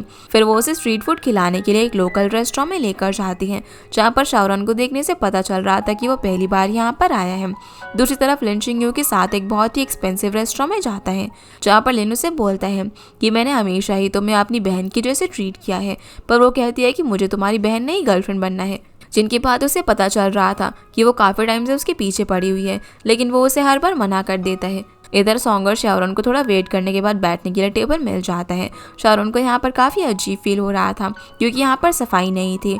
वो सॉन्ग से कहता है कि यहाँ की सर्विस कितनी बेकार है, हमें किसी ने अभी तक सर्व भी नहीं किया।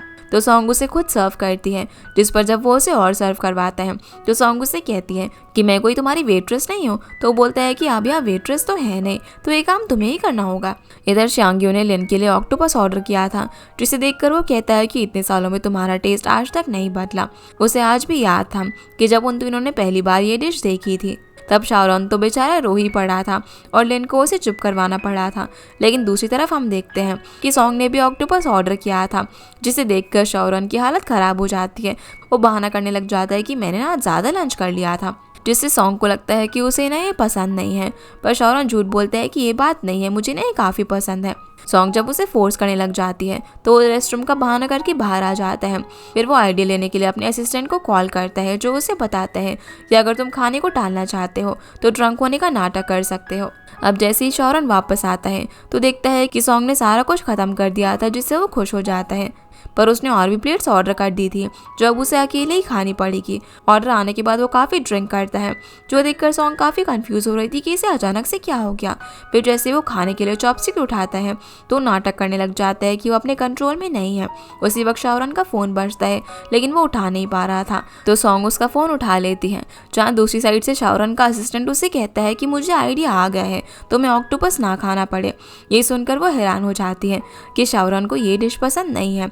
अब असिस्टेंट को जब पता चलता है कि सॉन्ग उसके साथ है तो वो उल्टा उसी से मदद मांगने लग जाता है कि कोई है जो कि शाओरन को ज़बरदस्ती ऑक्टोपस खिला रहा है, तो तुम उसकी हेल्प करना। जिससे कि वो अब सारा गेम समझ जाती है और शाओरन को भी पता चल गया था कि वो पकड़ा गया है, लेकिन वो अपना नाटक जारी रखता है। जो देखकर सॉन्ग ऑक्टोपस को उठाकर उसके पास लेकर आती है और कहती है कि हमें ना अब चलना चाहिए। वो आंखें खोलने के बाद अपने सामने ऑक्टोपस देखकर काफ़ी डर जाता है और इतनी ज़ोर से चिल्लाता है कि सॉन्ग गिरने ही वाली थी, पर वो उसे गिरने से बचा लेता है। एक दूसरे को देखते रह जाते हैं, जिसके बाद सॉन्ग उससे पूछते हैं कि तुम तो ड्रंक थे ना, तो फिर से नाटक शुरू कर देता है। जो देखकर वो उसे कहती है कि मैंने सुना है कि तुम्हें ऑक्टोपस से डर लगता है, जिसे वो मना कर देता है। फिर सॉन्ग बिल लेने के लिए चली जाती है। अब वहाँ से निकलने के बाद सॉन्ग शाओरन को छुड़ाने लग जाती है कि शंघाई ग्रुप का CEO ऑक्टोपस से डरता है। जो बात मानने के लिए वो अभी तक तैयार नहीं था, तो सॉन्ग उसे चिल्लाकर ऑक्टोपस खाने के लिए कहती है। वो बात टालने के लिए बोलता है कि घर पर जो कुक है ना, वो इसे अच्छा खाना बनाता है। पर सॉन्ग उसे डराने के लिए उसके पीछे पड़ जाती है। सीन अब शिफ्ट होता है और हम शानियों को देखते हैं, जो कि लिन को उसकी स्टेज की फोटो दिखाती है और उसकी तारीफ में कहती है कि तुम आज होस्ट बनकर काफी अच्छे लग रहे थे। अच्छा वो होस्ट ना बीमार हो गया। जो सुनकर लिन समझ जाता है कि होस्ट की तबीयत खराब होने के पीछे इसी का हाथ था। वो उसे कहता है कि आज का इवेंट हमारे लिए काफी खास था, तुम्हें इस तरीके की बचकानी हरकतें नहीं करनी चाहिए। अगर सॉन्ग ने लास्ट मोमेंट पर आइडिया नहीं दिया होता तो पता नहीं क्या हो जाता। शांग्यू अब बात घुमाने के लिए उससे पूछती है कि सॉन्ग ने जो ड्रेस पहनी हुई उसका कलर मेरी ड्रेस से मैच क्यों कर रहा था, कहीं तुमने तो उसे ड्रेस सिलेक्ट नहीं करके दी थी। इस पर वो कहते हैं कि ये कंपनी की तरफ से स्पॉन्सर था और मैंने बस सिलेक्ट करने में मदद की। पर शानी बोलती है कि वो तुम्हारा फेवरेट कलर है और कहीं तुमने इसीलिए तो उसके लिए ड्रेस सिलेक्ट नहीं की क्योंकि तुम उसे पसंद करते हो। जिसके जवाब में वो कहता है कि ये सब बस काम के लिए था और मेरे पास रिलेशनशिप के लिए बिल्कुल भी टाइम नहीं है। शानी अब बोलती है कि आज ना तुम वैसे स्टेज पर काफ़ी अच्छे लग रहे थे, तुम्हें शुरू से ही इन सब चीज़ों में इंटरेस्ट था ना कि कंपनी मैनेजमेंट में, तो तुम वो क्यों नहीं करते जिसमें तुम्हें मज़ा आए। यहाँ से अब हमें पास्ट का सीन दिखाया जाता है, जब लिन ने अपनी लाइव स्ट्रीमिंग छोड़कर फाइनेंस के बारे में पढ़ना शुरू किया था।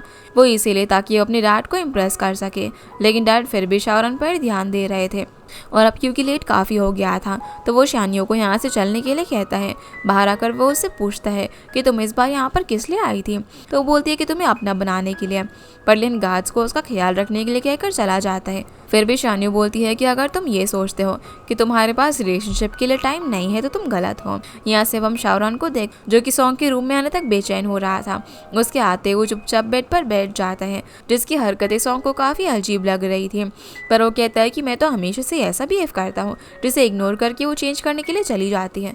जब वो बाहर आती है तो देखती है कि उसके बेड के बैरियर्स गायब थे, जिन्हें शाओरन ने उसे कंफर्ट के लिए हटा दिया था। इस पर वो कहती है कि पहले तुमने खुद ही मुझे इतना छोटा सा बेड दिया। तो शाओरन कहता है कि मैं कल ही इसे एक्सचेंज करवा दूंगा। जो सुनकर वो भी उसकी तरह डाउट में चली जाती है, क्योंकि जिस तरीके से वो आज उसे ट्रीट कर रहा था उसे लगता है कि वो ना उससे कोई काम निकलवाना चाहता है। पर वो कहता है कि ऐसा कुछ भी नहीं है, तुम्हारा क्लाइंट होने के नाते बस ये चाहता हो कि तुम हेल्दी रहो और अच्छे से काम कर सको। तो सॉन्ग अब उसे एक ब्रेसलेट पहनाती है, सेम ऐसा ही वो अपने लिए भी लेकर आई हुई थी। जो देखकर शाओरन को लगता है कि ये कहीं कपल ब्रेसलेट तो नहीं है, पर सॉन्ग बताती है कि ये ब्रेसलेट मैंने बनाया है, अगर मुझे कभी भी नीड होगी तो तुम्हारा ब्रेसलेट लॉक होने के बाद कनेक्ट हो जाएगा और मेरे उठने के बाद वापस से अनलॉक। जिसे शाओरान सोचता है कि कहीं ये मुझसे पीछे तो नहीं छुड़ाने वाली। सॉन्ग बताती है कि इसका कोड मैंने 110 सेट कर दिया है ताकि जब तुम्हें ज़रूरत लगे तुम इसे खुद ही अनलॉक कर सको, जिसका ये ब्रेसलेट उसे काफ़ी पसंद आता है। तो सॉन्ग उसे इसकी इंस्पिरेशन के बारे में बताती है कि मुझे इसे बनाने का आइडिया इमोर्टल जेलीफिश से आया। वो देखने में काफ़ी ज़्यादा सुंदर थी और उसमें रीजनरेशन की एबिलिटी होती है जो कि मेरी गेम में भी है, लेकिन रियल लाइफ में ऐसा कभी भी नहीं होता। तभी शाओरान उसे उसके भाई के बारे में पूछता है जिसके बारे में उसने कॉन्फ्रेंस में बात की थी। वो उसे बताती है कि अब वो इस दुनिया में नहीं है। यहाँ से अब हम उसके बचपन का सीन देखते हैं जब उसका भाई उसके साथ केक लेकर सड़क क्रॉस कर रहा था। तब एक तेज रफ्तार कार उनकी तरफ बढ़ रही थी और सॉन्ग की जान बचाने के लिए वो खुद कार से टकरा जाता है। इसके बारे में सॉन्ग आज भी सोचती है कि अगर वो जिंदा होता तो क्या बनता। इस पर शाओरान कहता है कि तुम्हारी तरह एक बड़ा गेम डिजाइनर ही बनता। और अपने भाई से इंस्पायर होकर सॉन्ग ने भी अपने गेम में एक कैरेक्टर बनाया ताकि वो हमेशा उसके साथ रहे। शाओरान अब सवाल करता है कि अल्फा टेस्टिंग के दौरान फिर मुझे तुम्हारे भाई का एनपीसी क्यों नहीं दिखा, जिसका जवाब वो मन में देती है कि अपने भाई के कैरेक्टर को मेरा खुद का एनपीसी ही समन कर सकता है और उसे झूठ बोल देती है कि वो एक स्पेशल बॉस है जो कि स्पेशल कमांड से ही अनलॉक होगा। शाओरान कहता है कि शायद फिर मैंने गेम जल्दी से ख़त्म करने के लिए वो बॉस स्किप कर दिया होगा। ये देखकर सॉन्ग कहती है कि तुम अपनी ही गेम में चीटिंग कर रहे हो, मैं सबको बता दूंगी। जो सुनकर वो उसे मुंह पर हाथ रख देता है जिससे कि दोनों ऑकवर्ड हो जाते हैं। रात में आप सॉन्ग के सोते ही उसका ब्रेसलेट शाओरान से कनेक्ट हो जाता है जिससे वो समझ जाता है कि ये सो चुकी है और उसे देखते हुए कहता है कि काश तो मुझे पहले मिली होती और अब से मैं तुम्हें हमेशा प्रोटेक्ट करूंगा। दूसरी तरफ हम लिन को देखते हैं जो कि सीसीटीवी फुटेज की रिकॉर्डिंग चेक कर रहा था। इसे देखकर वो हैरान होता है और उसके एक्सप्रेशन से साफ पता चल रहा था जैसे वो उस मिस्टीरियस पर्सन को जानता था। इसीलिए बात पता होते हुए कि वो इस वीडियो का बैकअप नहीं है, वो इस वीडियो को डिलीट कर देता है। अगले दिन हम सॉन्ग को देखते हैं जो कि अपनी कंपनी की मीटिंग के लिए जा रही थी, पर शाओरान भी उसके साथ आ जाता है और बोलता है कि मुझे मेरे कॉन्ट्रैक्ट के एम्प्लॉय का ख्याल रखना पड़ेगा। तुमने कहा था ना कि मुझे कोई नॉलेज नहीं है, तो मैं तुमसे सीखना चाहता हूँ। इसके बाद दोनों बस में चढ़ जाते हैं, लेकिन शाओरान को बस की आदत नहीं थी। तभी अचानक से ब्रेक लगती है जिससे उसका बैलेंस बिगड़ जाता है और खुद को गिरने से रोकने के लिए वो सॉन्ग का हाथ पकड़ लेता है। तो सॉन्ग उसे कहती है कि अपने साथ साथ मुझे भी गिराने वाले हो क्या। अब वो उसे बस में खड़े होने का तरीका बताती है जो देखकर उसे काफ़ी मज़ा भी आ रहा था, पर वो तब हैरान हो जाता है जब उसे पता चलता है कि उन्हें आधे घंटे ऐसे ही खड़े रहना पड़ेगा। बस से उतरने के बाद सॉन्ग शाओरान की स्पीड मैच करने के लिए उससे भागना पड़ रहा था क्योंकि उसकी हाइट काफ़ी छोटी थी। दूसरी तरफ हम लिन को देखते हैं जो कि शानू के साथ डेविड से मिलने के लिए जाता है। लिन उससे वायरस के बारे में पूछता है कि इसे कौन सिस्टम में डाल सकता है, तो वो कहता है कि इसे काफ़ी चालाकी से बनाया गया था, ये बता पाना तो काफ़ी मुश्किल होगा। तो लिन डेविड पर ही शक करते हुए पूछता है कि क्या उस इंसान ने सिस्टम खराब करने के लिए वायरस बनाया था। मैंने ना उसे सीसीटीवी फुटेज में देखा था, वो ना पकड़ा जा चुका है। ये देखकर डेविड उससे पूछता है कि हमारी दोस्ती के बदले में तुमने मुझे धोखा देने की कोशिश की। तब हमें पता चलता है कि ये डेविड और शानियो का प्लान था ताकि ये लोग लिन को वो दिलवा सके जो कि उसका है, क्योंकि गेम के पीछे सारी मेहनत उसकी होने के बावजूद क्रेडिट शाओरान को मिल रहा था। मैंने इसीलिए ही वायरस फिक्स किया था ताकि इसे सॉल्व करवाने का क्रेडिट तुम्हें मिले। इस पर लिन बोलता है कि शाओरान मेरा भाई है और मैं उसे हमेशा प्रोटेक्ट करूंगा। ये दोनों अब बार बार उसे शाओरान को धोखा देने के लिए कहते हैं, पर वो साफ मना करके वहाँ से चला जाता है। सीना वापस से सॉन्ग और शाओरान पर आता है जो जब कंपनी में पहुँचते हैं तो सभी सॉन्ग को सरप्राइज वेलकम करते हैं, पर सभी हैरान भी थे क्योंकि उन्होंने शाओरान को वहाँ पर एक्सपेक्ट नहीं किया था। वो जब वॉशरूम में खुद को साफ कर रहा था तब उसे किसी का फ़ोन आता है और वो बताता है कि मुझे पता चल गया है कि इस गेम को ख़राब करने के पीछे किसका हाथ था, लेकिन वो उसे ये बात मिलकर बताना चाहता था। बाहर आकर शाओरान अब सबसे कहता है कि अगर सब सही चल रहा है तो अगले 3 दिन में हमें इस गेम की दोबारा से अल्फा टेस्टिंग कर सकते हैं। पर सॉन्ग उसे थोड़ा सा और टाइम मांगती है। वो उसे 1 वीक का टाइम देकर वहाँ से चला जाता है, लेकिन सभी टेंशन में आ जाते हैं क्योंकि इतना टाइम भी कम था। तो सॉन्ग सभी से कहती है कि कल इवेंट सक्सेसफुल होने की खुशी में शाओरान ने सभी के लिए सरप्राइज प्लान किया है जो कि वो उन्हें काम खत्म होने की बात बताएगी। शाओरान अब जाकर अपने दोस्त से मिलता है तो वो उसे बताता है कि आखिरी बार जब मैंने उन दोनों को साथ में देखा तो मैंने उनकी बातें सुन ली थी। वो गेम की बात कर रहे थे और मेरे हिसाब से वही कल्प्रिट्स हैं। फिर उसे उनकी फोटो दिखाता है जिसके बाद शाओरान उसे सॉन्ग की स्टूडियो में सीसीटीवी कैमरास इंस्टॉल करवाने के लिए कहता है। इसके बाद शाओरान लिन को फोन करके बताता है कि मुझे कल्प्रिट्स मिल गए हैं। वो उसे मिलने के लिए बुलाता है। अब जब लिन उससे मिलता है तब शाओरान उसे फोटो दिखाते हुए बताता है कि नान गोंग्यू गलती से उनसे मिला था और उनकी फोटो भी ले ली, जिसमें उनके अंकल ली और चैन के साथ एक आदमी था। ये सभी शाहरुख की कंपनी के शेयर होल्डर्स हैं, जो कि हमेशा से उसको गिराने के पीछे पड़े हैं। इसीलिए उनका शक अब उन पर और भी काफ़ी मजबूत हो जाता है, जो देखकर लिन थोड़ा सा रिलैक्स होता है, क्योंकि उसका दोस्त डेविड उसके शक में नहीं था। और इवेंट में उन पर जो कॉपी करने का इल्ज़ाम रिपोर्टर ने लगाया था वो भी उन्हीं का आदमी था। इस पर लिन पूछता है कि क्या ये पॉसिबल है कि उन्होंने वायरस डाला था, जिसका एविडेंस तो शाहरुख के पास नहीं था, लेकिन ये उसके लिए अब प्राइम सस्पेक्ट बन चुके थे। शाहरुख अब सीसीटीवी फुटेज के बारे में पूछता है तो लिन बताता है कि वो मुझसे इवेंट में ही खो गई थी, पर शाहरुख उस पर रिएक्ट नहीं करता और कहता है कि अगर उन्होंने कोई और चाल चली तो वो यहाँ से बाहर होंगे। लिन के जाने के बाद अब शाहरुख फ़ोन करके मिशी को 2 लोगों के लिए स्पेशल खाना बनाने के लिए कहता है। वहीं कंपनी में जब सभी जा रहे थे तभी सॉन्ग देखती है कि श्योंग अभी तक बैठा हुआ है, क्योंकि उसे उस सरप्राइज के बारे में जानना था जो कि सॉन्ग उसे बताने वाली थी। तभी लियू भी वहां पर आ जाती है, जो कि सॉन्ग को प्रेस कॉन्फ्रेंस सक्सेस होने की खुशी में कैंडल लाइट डिनर पर चलने के लिए कहती है। तभी नान आकर बोलता है कि मैं भी चलूंगा, क्योंकि शाहरुख के कहने पर मैंने फ्री में कैमरास लगवाए हैं। सॉन्ग अब उन्हें बताती है कि कल इवेंट अच्छे से होने की खुशी में शाहरुख ने सभी के लिए डिनर प्लान किया है। अपनी इस छोटी सी पार्टी में वो और भी लोगों को इनवाइट करने लग जाती हैं। फिर हम शाहरुख को देखते हैं, जिसके कहने पर घर पे 2 लोगों के रोमांटिक डिनर की पूरी तैयारी हो चुकी थी। वहाँ फ्लावर्स के बीच उसके केयर टेकर की तरफ से नोट भी था कि आज अपनी फीलिंग्स कन्फेस कर ही देना। इस पर वो कहते हैं कि भला फीलिंग कौन कन्फेस करने वाला है। तभी सॉन्ग की उसे आवाज़ आती है और जब वो पलट कर देखता है तो हैरान हो जाता है, क्योंकि वो वहाँ पर और भी लोगों के साथ आ गई थी। सॉन्ग उससे पूछती है कि तुम्हें हमारा यहाँ पर आने का सरप्राइज कैसा लगा, जहाँ पर उसे देखकर ही पता चल रहा था कि उनके आने से वो बिल्कुल भी खुश नहीं था। उसने तो सारी अरेंजमेंट सिर्फ उसके और सॉन्ग के लिए करवाई थी। उस बेचारे को टेंशन हो रही थी कि कहीं खाना कम ना पड़ जाए। तभी दिंग भी वहाँ पर अपने कलीग्स के साथ आ जाता है, जिसे जब पता चलता है कि यहाँ पर खाना कम है तो वो खाना बनाने की जिम्मेदारी अपने ऊपर ले लेता है। दूसरी तरफ हम लिन को देखते हैं, जो सोच रहा था कि कहीं मैं डेविड का सीक्रेट शाहरुख से छुपाकर गलती तो नहीं कर रहा, क्योंकि शाहरुख को अगर कहीं और से डेविड की सच्चाई पता चली कि उसी ने गेम में वायरस डाला था तो वो उसे इर्रेस्पॉन्सिबल भाई समझेगा। वहीं शान्यू भी अपसेट थी, क्योंकि लिन की नज़रों में उसकी इमेज खराब हो चुकी थी। डेविड को भी अपनी गलती का एहसास था, वो इसकी सज़ा पाने के लिए भी तैयार था। सीना वापस से पार्टी में आता है, जहाँ पर डिंग ने सभी के लिए पिज़्ज़ाज बनाए हुए थे, पर शाहरुख तो सबसे दूर शौक में बैठा हुआ था, क्योंकि उसका प्लान पूरा खराब हो गया था। ये देखकर सॉन्ग उसके लिए ड्रिंक्स लाती है, उसे ये सब ऑर्गेनाइज करने के लिए थैंक्स कहती है, पर वो तो उसे इग्नोर ही कर देता है। जिसका कारण जब वो उसे पूछती है तो वो कहता है कि तुमने तो काफ़ी अच्छा काम किया है, तुम्हें इसे इंजॉय करो, और फिर वहाँ से चला जाता है। वहीं बाकी सब जब यहाँ के डेकोरेशन देखते हैं तो उन्हें समझ में आता है कि ये कोई पार्टी तो नहीं थी, बल्कि शाहरुख ने किसी खास के लिए ये सब अरेंज किया था। इतने में पीछे से शाहरुख आ जाता है, जिसे देखकर वो सभी चुप हो जाते हैं। लियू भी यहाँ पर सॉन्ग को जाकर जब ये सब बताती है कि ये सब उसने किसी खास के लिए अरेंज किया था, जो सुनकर वो हैरान हो जाती है। इतने में लिन भी वहाँ पर आता है, जिसे देखकर शाहरुख कहती है कि सॉन्ग तो काफ़ी काम की निकले, उसने सभी को इन्वाइट किया हुआ है। अब सॉन्ग को देखकर लिन भी समझ जाता है कि अरेंजमेंट इतनी स्पेशल क्यों लग रही है। फिर सभी लोग अब लिन की स्पीच के बाद चेयर्स करते हैं। पार्टी के बीच में लिन शाहरुख को अकेले में बताते हैं कि अंकल ली और चैन की इन्वेस्टिगेशन में प्रोग्रेस हुई है।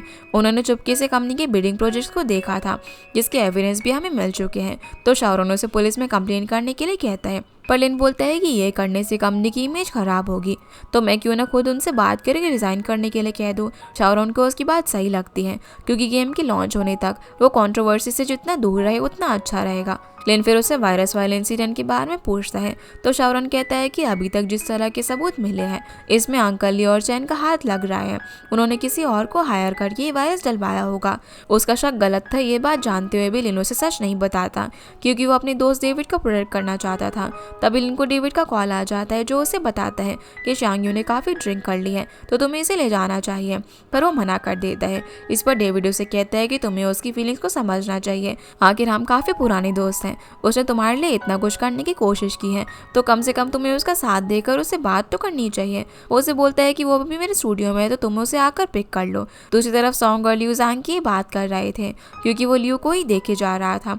वो नर्वस होकर लियू से बात करने के लिए आगे तो आता है, पर वहीं पर रुक जाता है। जो देखकर दोनों आपस में शर्त लगाते हैं कि वो 3 सेकंड में यहाँ पर आ जाएगा। तभी जैंग वहाँ पर आ जाता है, जिन्हें अकेला छोड़कर सॉन्ग वहाँ से चली जाती है। फिर लियू जैंग से पूछती है कि क्या तुम मुझे देख रहे थे। इस पर वो कहता है कि मैं तो बस यही देख रहा था कि कहीं तुम ज़्यादा ड्रिंक ना कर लो। फिर वो उसे अपनी पॉकेट से कुछ मेडिसिन देता है और कहता है कि तुम्हें स्ट्रीम पर काफ़ी देर तक बोलना होता है, तो ये तुम्हारे गले को आराम पहुँचाएगा। लियू उसे लेकर कहती है कि अगर तुम्हें मेरी इतनी फिक्र है तो मुझे फ़ोन क्यों नहीं करते। इसका कारण वो बताता है कि मैं ना काफ़ी बिजी था। जो सुनकर वो उदास हो जाती है कि डॉक्टर के पास अपनी रिलेशनशिप के लिए टाइम ही नहीं होता, जिसका जवाब जैंग के पास भी नहीं होता। इसके बाद हम देखते हैं कि सॉन्ग और शाओरान गेम में एक दूसरे से कम्पीट करते हैं, पर शाओरान हार जाता है। सॉन्ग अब उसे मजाक बनाती है कि मैंने नहीं सोचा था कि तुम इतना खराब खेलते हो। सॉन्ग ने वैसे भी ड्रिंक की हुई थी, इसलिए वो होश में नहीं थी कि वो क्या कह रही है। जो वॉशरूम जाने लगती है तो लियो उसकी मदद करती है, पर सॉन्ग को काफ़ी देर हो रही थी, जिसे लियो जब आवाज़ लगाती है तो अंदर से सॉन्ग बाहर आती है और उसे देखकर काफ़ी खुश होती है, जिसका मतलब जनरल उसकी बॉडी में वापस से आ गया था। लियो को तो लगता है कि ज़्यादा ड्रिंक करने की वजह से ये सब कुछ हो रहा है। वो उसे चलकर सोने के लिए कहती है, पर जनरल तो आज जैसे रोमांटिक मूड में था। वो लियो को ज़बरदस्ती किस करने के लिए आगे बढ़ता है। तभी जैंग वहाँ पर आ जाता है। वो लियो को बचाने के लिए जब उसका हाथ पकड़ता है तो जनरल गुस्से में उसे मारने वाला था, पर लियो उल्टा उसे ही डांट देती है। तभी शाओरान वहाँ पर आता है, जिसे देखकर वो दोनों सॉन्ग को उसे संभालने के लिए कहकर वहाँ से भाग जाते हैं। जनरल अब शाओरान को देखकर उसे सवाल पूछता है।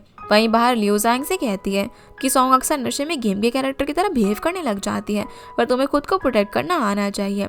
मैं हर बार तुम्हें ऐसे नहीं बचा सकती। इस पर जैंग हिम्मत करके उसे कहता है कि मैं चाहता हूँ कि तुम हमेशा मेरे साथ रहो। भले ही मेरा प्रोफेशन काफ़ी बिजी है, लेकिन मैं अपनी सारी हॉलीडेज अपनी गर्लफ्रेंड के साथ ही बिताऊंगा। और वो उसे अपनी गर्लफ्रेंड बनाने के लिए प्रपोज करता है। इसका प्रपोजल सुनकर वो तो खुशी से रो पड़ती है। जिसके बाद वो उसके क्लोज जाकर उसे किस करती है, जिससे वो ब्लश करने लग जाता है। वहीं हम जनरल को देखते हैं, जिसे काफ़ी गुस्सा आ रहा था कि उसकी वाइफ किसी और के साथ भाग गई। उसे इतना कल्चर्ड पर्सन देखकर शाओरान हैरान था, तो जनरल उसे हेल्प मांगता है, ये समझाने के लिए कि उसकी डार्लिंग ने उसे धोखा क्यों दिया। इसका कारण बताते हुए शाओरान कहता है कि तुम्हारी 2 वाइफ्स है, एक गेम के अंदर और एक बाहर। तो ये तो होना ही था ना, क्योंकि गेम के अंदर जो लड़की है वो तुम्हारी असली वाइफ है, जबकि इस वर्ल्ड में वो लड़की तुम्हारी वाइफ का बस कैरेक्टर रेफरेंस है। और तुम भी इंसान नहीं बल्कि एनपीसी हो। जो सुनकर वो गुस्सा हो जाता है और उसे मारने के लिए उसके पीछे भागता है, जिससे उसका पैर टकरा जाता है और वो पूल में गिरने वाला था। ये देखकर शाओरान उसे बचाने के लिए पकड़ लेता है और उसके छूते ही जनरल वहाँ से चला जाता है। पर उन दोनों को इस तरह देखकर सभी लोग वहाँ से चले जाते हैं। जिसके बाद शाओरान सॉन्ग को उठाकर बेड पर सुला देता है। उसके जाने से पहले सॉन्ग उसे नशे की हालत में पकड़ लेती है और उससे कहती है कि भले ही तुम काफ़ी गुस्से वाले हो, पर तुम्हें देखते ही मुझे काफ़ी अच्छा लगता है, और उसे किस कर देती है, जिससे शाओरान काफ़ी खुश हो जाता है और सोचने लग जाता है कि जिसने उसे किस किया वो सॉन्ग थी या फिर जनरल। दूसरी तरफ हम जैंग को देखते हैं, जो कि लियो के साथ उसके घर पर था, लेकिन वो उससे काफ़ी दूर बैठा हुआ था। ये देखकर जब वो उसे पास आने के लिए कहती है तो वो घबराता हुआ उसके करीब जाता है, जिसे ऐसे देखकर उसे हंसी आने लग जाती है। फिर वो कहती है कि मुझे अचानक से नींद आने लगी है। जैंग कहता है कि मैं यहीं पर सो जाता हूँ। जो सुनकर वो अंदर चली जाती है, क्योंकि वो तो उनके बीच के रोमांटिक मोमेंट्स का वेट कर रही थी। जैंग समझ जाता है कि उसने गड़बड़ कर दी, इसलिए वो देखने के लिए धीरे धीरे उसकी रूम की तरफ बढ़ता है। तभी लियो उसे अंदर खींच लेती है। अगले दिन हम सॉन्ग को देखते हैं, जो कि उठने के बाद सोचने लग जाती हैं कि कल उसने नशे में पता नहीं क्या किया होगा। तभी उसे उसकी मॉम का कॉल आ जाता है, जो उसे सूटकेस का पासकोड पूछती है, क्योंकि वो भूल चुकी थी, जो सॉन्ग ने उनकी बर्थडे डालने के लिए कहती है। दरअसल मॉम ने उससे बात करने के लिए बहाना बनाया था। तभी वो नोटिस करती है कि ये बेड सॉन्ग का तो नहीं है। जहाँ पूछने पर वो बोलती है कि कल रात पार्टी की बात मेरा दोस्त मुझे पास ही के होटल में छोड़ गया था। तो सुनकर मॉम काफ़ी हैरान हो जाती है और चेक करने के लिए कि उसके साथ कोई और नहीं है, वो उसे कैमरा घुमाने के लिए बोलती है। तो सॉन्ग बिना सोचे समझे शाओरान को लात मारकर बेड से नीचे गिरा देती है और उन्हें दिखाती है कि वो ना बिल्कुल अकेली है। लेकिन उसकी इस हरकत से शाओरान का मूड खराब हो जाता है। मॉम से बात करने के बाद सॉन्ग उससे माफ़ी मांगती है और कहती है कि अगर वह तुम्हें मॉम को दिखा देती तो तुम्हारी रेपुटेशन खराब हो जाती। लेकिन शाओरान को लात इतनी ज़ोर से पड़ी थी कि उसे अभी तक दर्द हो रहा था। वो उसे नीचे से इयररिंग उठाकर दिखाता है, जो कि उसे लग गया था। दोनों अब साथ में ब्रेकफास्ट करते हैं, पर सॉन्ग काफ़ी चुप थी, जिसका कारण जब वो पूछता है तो वो अपना खाना भी बीच में ही छोड़कर चली जाती है, जिससे उसे कुछ भी समझ नहीं आता। सॉन्ग अपनी कंपनी में जाने के बाद भी बिल्कुल चुपचाप थी। जो देखकर श्योंग उससे बात करने के लिए आता है। जो सॉन्ग उससे पूछती है कि क्या जो लड़की इयररिंग पहनती है वो ज़्यादा अट्रैक्टिव लगती है, पर शोंग बोलता है कि ये सब मैटर नहीं करता। तो सॉन्ग उसे पूछते हैं कि फिर और क्या रास्ते हैं जिसे एक लड़की अट्रैक्टिव दिखे। वो उसे बिना बताए चले जाता है क्योंकि उसे कुछ काम था। वहीं शाओरन ये सोचकर परेशान हो रहा था कि अभी तक सॉन्ग ने उसे इयररिंग के बारे में पूछा क्यों नहीं, जिसका कारण उसे लगता है कि वो जनरली होगा, जो कि हर बार उसका काम बिगाड़ देता है। फिर वो एक डॉक्टर को कॉल करता है और सॉन्ग को लेने के लिए चला जाता है, जहाँ वो उसे बताता है कि हमारी कंपनी ने एम्प्लॉयज़ के लिए मेडिकल चेकअप अरेंज किया है, इसीलिए मैं तुम्हें लेने आया हूँ। पर वो ये कहकर मना कर देती है कि मैं ना बिल्कुल ठीक हूँ। वो उसकी बात नहीं सुनता और उसके लिए कार का डोर खोलता है, जिसके बाद सॉन्ग कार में बैठ जाती है। यहाँ से हम लियो को देखते हैं जो कि सांग की शेव कर रही थी। तभी वो नोटिस करती है कि उसका इयररिंग तो वहाँ पर नहीं है, जो बात उसे भी अभी पता चलती है और वो हैरान हो जाती है। सांग उससे पूछता है कि क्या वो तुम्हारे लिए स्पेशल था, तो वो हाँ बोलती है। तो सांग बोलता है कि क्या वो तुम्हें तुम्हारे एक्स ने दिया था, पर वो बोलती है कि वो मुझे एक मॉल के प्राइस में मिला था, मैं उन इयररिंग्स को पहनती भी नहीं अगर तुम ना आने वाले होते तो, जो सुनकर उसे अच्छा लगता है। फिर लियो सॉन्ग को कॉल करके कहती है कि शायद मेरा एक इयररिंग ना वहीं पर रह गया था, क्या तुम उसे मेरे लिए ढूंढ सकती हो। जो सुनकर वो हैरान हो जाती है कि वो इयररिंग उसका था, वरना तो उसे कुछ और ही लग रहा था कि शाओरन किसी और लड़की को डेट कर रहा है। शाओरन भी समझ गया था कि उसे सच पता चल गया है, तो वो उसे पूछता है कि अब तो तुम गुस्सा नहीं हो ना। इस पर वो मुंह फुलाकर कहती है कि नहीं, क्योंकि अब उसके सामने एम्बैरस फील कर रही थी। शाओरन अब डॉक्टर से मिलकर सॉन्ग की रिपोर्ट चेक करवाता है, जो उसे बताते हैं कि रिपोर्ट्स तो बिल्कुल नॉर्मल है, लेकिन जिस तरह की प्रॉब्लम तुमने बताई, मुझे लगता है कि ज़रूर उस गेम में बग की वजह से सॉन्ग की मेंटल हेल्थ पर असर पड़ा होगा। इसलिए वो शाओरन को और डिटेल्स पता करने के लिए कहती है। अब यहाँ से वापस जाते वक्त रास्ते में शाओरन सॉन्ग से पूछता है कि तुम्हें भागना तो आता है ना। जो सुनकर वो पूछती है कि मेडिकल टेस्ट के बाद क्या कोई कंपटीशन होने वाला है, और उसमें पार्ट लेने से मना कर देती है, पर वो उसे बार बार कुछ इशारा कर रहा था, जो सुनकर वो समझ नहीं पाती। तो वो उसे पूछती है कि तुम मुझे इशारा क्यों कर रहे हो। तभी ड्राइवर कार की रफ्तार बढ़ा देता है, जिसे रोकने के लिए शाओरन पीछे से उसका गला पकड़ लेते हैं और पूछते हैं कि तुम्हें किसने भेजा है, लेकिन इसकी वजह से कार डिसबैलेंस हो जाती है और अपना कंट्रोल खो देती है। इसके बाद हम एक पुरानी सी बिल्डिंग में 3 किडनैपर्स को देखते हैं, जिसमें से एक बॉस बाकी दोनों किडनैपर्स के काम में प्रोफेशनलिज्म लाने के लिए डांट रहा था। इस पर उनमें से एक कहता है कि अभी तक होस्टेज आई ही नहीं है और कौन सा उस पर भरोसा कर सकते हैं कि वो अपना काम ठीक से करेगा। तो बॉस उसे मारकर कहता है कि वो हमारा पार्टनर है। इतने में उन्हें एक मैसेज आता है, जिसे देखने के बाद वो लोग वहाँ पर जाने से पहले अपना मास्क तैयार कर लेते हैं। दूसरी तरफ शाओरन को शक होने पर कि ये पर्सन उसका ड्राइवर नहीं है, वो उसका गला पकड़ लेता है और जब कार किस तरीके से एक सुनसान रास्ते पर रुकती है तो ड्राइवर कार को लॉक करके वहाँ से भाग जाता है। जिसके बाद वहाँ पर वो तीनों किडनैपर मास्क लगाकर आ जाते हैं, जो उन्हें कार से उतार रहे थे। तभी शाओरन चालाकी से अपने फ़ोन कार में ही छुपा देता है। यहाँ से अब हम ली और चैन को देखते हैं, जिनकी बातों से साफ पता चल रहा था कि इस किडनैपिंग में उनका हाथ है। वो उनसे इस बात का बदला ले रहा था क्योंकि शाओरन ने उन्हें ब्लेम किया था और अब वो उसे किडनैप करवा के शेयर्स अपने नाम करवाना चाहते थे। सीना वापस से किडनैप पर आ जाता है, जिन्होंने शाओरन और सॉन्ग को पकड़कर अपने बेस पर रखा हुआ था। वो दोनों ये जैसे ही सोने की कोशिश करते हैं तो बॉस एक बर्तन बजाने लग जाता है। जब सॉन्ग उसे ऐसा करने के लिए डांटती है तो वो कहता है कि होस्टेज जब तक थका हुआ हो तो उससे काम निकलवाना आसान हो जाता है, पर सॉन्ग को तो काम की वजह से देर तक जागने की आदत थी, इसीलिए उस पर इस चीज़ का कोई ज़्यादा फर्क नहीं पड़ता। लेकिन शाओरन को काफ़ी नींद आ रही थी, जिसे बॉस जब जगाता है तो वो उसे पूछता है कि आखिर तुम्हें चाहिए क्या। वो अब डॉक्यूमेंट्स लेने के लिए जब अपने आदमियों के पास जाता है तो वो मजे से सो रहे थे। ये देखकर वो बर्तन वहीं पर फेंक देता है, जिससे कि उनकी नींद खुल जाती है और जल्दी से उसे एग्रीमेंट पेपर्स देते हैं। बॉस अब जब शाओरन को पेपर्स पर साइन करने के लिए कहता है तो वो मना कर देता है। इस पर वो कहने लग जाता है कि हमें ऊपर से आ रहे प्लान बी को फॉलो करना पड़ेगा, जिसमें वो उसे डुबा देंगे, पर मरने से कुछ मोमेंट पहले ही उसे निकाल लेंगे और ये काम वो तब तक करेंगे जब तक वो साइन नहीं कर देता। जो सुनकर वो साइन करने के लिए मान जाता है, पर पहले वो एग्रीमेंट पढ़ना चाहता था। तो बॉस उसे फाइल खोलकर दिखाता है, जो कि शेयर ट्रांसफर एग्रीमेंट था। इधर हम लिन को देखते हैं, जो कि शाओरन का फोन ट्राई कर रहा था, पर उसका फोन नहीं लग रहा था। तो वो उसे वॉइस मैसेज सेंड करता है कि उन दोनों फॉक्सेस ने अपना नेक्स्ट मूव ले लिया है। एक काफ़ी बड़ा अमाउंट उनके अकाउंट से कहीं पर भेजा गया है, इसीलिए तुम अलर्ट रहना। पर शाओरन ली की बातों से परेशान हो रहा था कि उस दिन वो किस प्लान की बात कर रहा था, इसीलिए वो घर पर केयर टेकर से पता करता है कि क्या शाओरन आ गया है, पर वो मना कर देता है। वो ऑफिस में कॉल करता है, पर वहाँ पर भी दिंग यही कहता है कि वो यहाँ पर नहीं है, जिससे उसकी टेंशन बढ़ जाती है कि वो कहाँ पर गया है। इसलिए वो उसे CCTV फुटेज और फ़ोन की लोकेशन चेक करने के लिए कहता है। दूसरी तरफ शाओरन सारा एग्रीमेंट पढ़ने के बाद साइन करने से मना कर देता है, जो देखकर बॉस अपने लोगों को लिंग के चेहरे पर चाकू से चोट पहुंचाने के लिए कहता है, जो देखकर वो उन्हें ऐसा करने से रोकने के लिए साइन करने को मान जाता है। सॉन्ग उसे काफी रोकती है, पर शाओरन उसकी एक नहीं सुनता और उन किडनैपर्स को अपने हाथ खोलने के लिए कहता है ताकि वो साइन कर सके। लेकिन साइन करने से पहले वो सॉन्ग से कुछ बात करना चाहता था। वो तीनों अब साइड चले जाते हैं, जहाँ पर शाओरन सॉन्ग से कहता है कि तुम बीमार होने का नाटक करो। इसलिए वो आवाज़ें निकालकर हिलने लग जाती है, जो चीज़ शाओरन ने एक्सपेक्ट नहीं की थी। उसकी हालत देखकर किडनैपर्स घबरा जाते हैं। शाओरन फिर उनसे कहता है कि मेरी पॉकेट में ना इसकी मेडिसिन है, तो किडनैपर वो मेडिसिन निकालकर सॉन्ग को देने लग जाता है।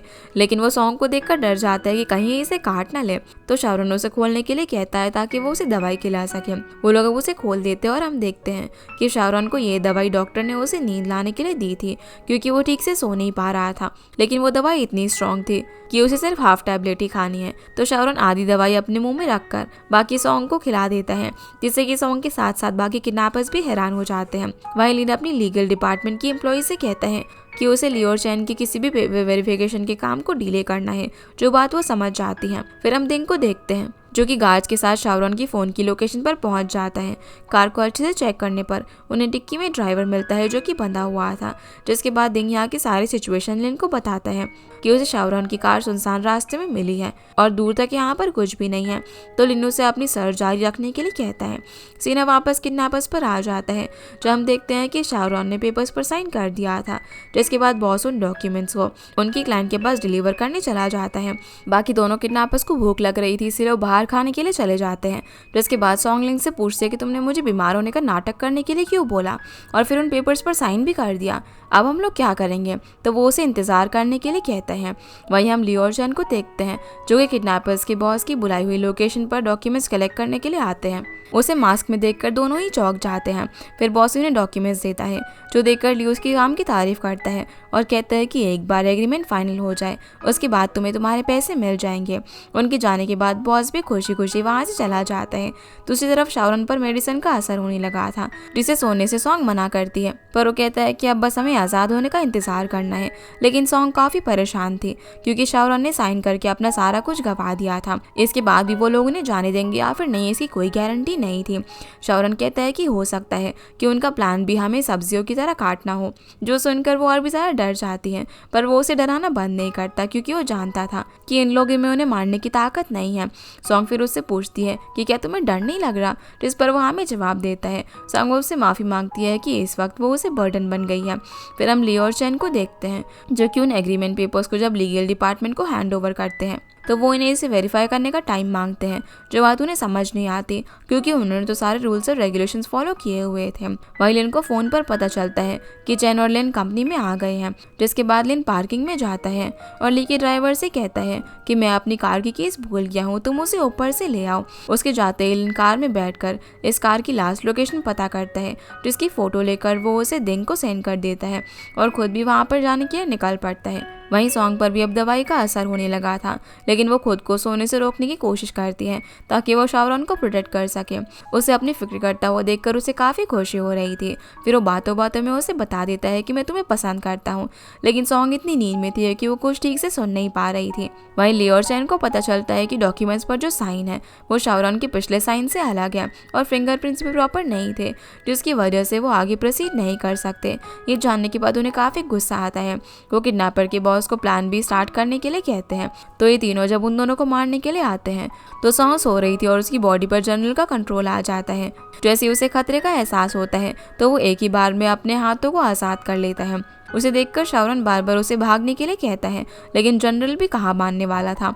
तो शाओरन बोलता है कि तुम ना बाहर जाकर और मदद लेकर आ सकती हो, जिसका प्लान उसे अच्छा लगता है और वो उन तीनों को चकमा देकर वहाँ से भाग जाती है। पर उसके पीछे जाने के बजाय वो लोग शाओरन को पकड़ लेते हैं, क्योंकि उनके लिए वो ज़्यादा ज़रूरी था। बाहर आने के बाद जनरल सोचता है कि कहीं वो तीनों मेरे शिकार को मार ना दे, इसलिए वो बदला लेने के लिए वापस आ जाता है। वो उन्हें इतनी बुरी तरीके से डांटता है कि वो तीनों डर के मारे पीछे हट जाते हैं और सोचते हैं कि इसे अचानक से क्या हो गया। जनरल कहता है कि मेरी वाइफ के हत्यारे को मेरे बिना कोई और नहीं मार सकता। जनरल को ये देखकर काफ़ी गुस्सा आता है कि वो तो शाओरन को मारने के लिए आया, पर वो मज़े से सो रहा था। तो उनमें से एक किडनैपर उसे बचाने के लिए बर्तन देता है ताकि वो उठ जाए। शाओरन फिर होश में आने के बाद उसे भागने के लिए कह रहा था, जिसकी ये हालत देखकर जनरल समझ जाता है कि इन्होंने उसे कुछ नशीला खिलाया है। तो वो उन लोगों से एंटीडोट मांगने लग जाता है, पर ऐसा कुछ भी उनके पास नहीं था और ये लोग उसके नाटक से काफ़ी परेशान होकर उसे घेर लेते हैं। इसी के साथ ये एपिसोड यहीं पर ख़त्म हो जाता है। तो गाइस ये थी आज की वीडियो एंड यूब आप लोगों को ये वीडियो पसंद आई होगी तो इस वीडियो को लाइक कर चैनल को सब्सक्राइब जरूर कीजिएगा। आपसे फिर मिलते हैं इस ड्रामा के अगले एपिसोड में, तब तक के लिए गुड बाय।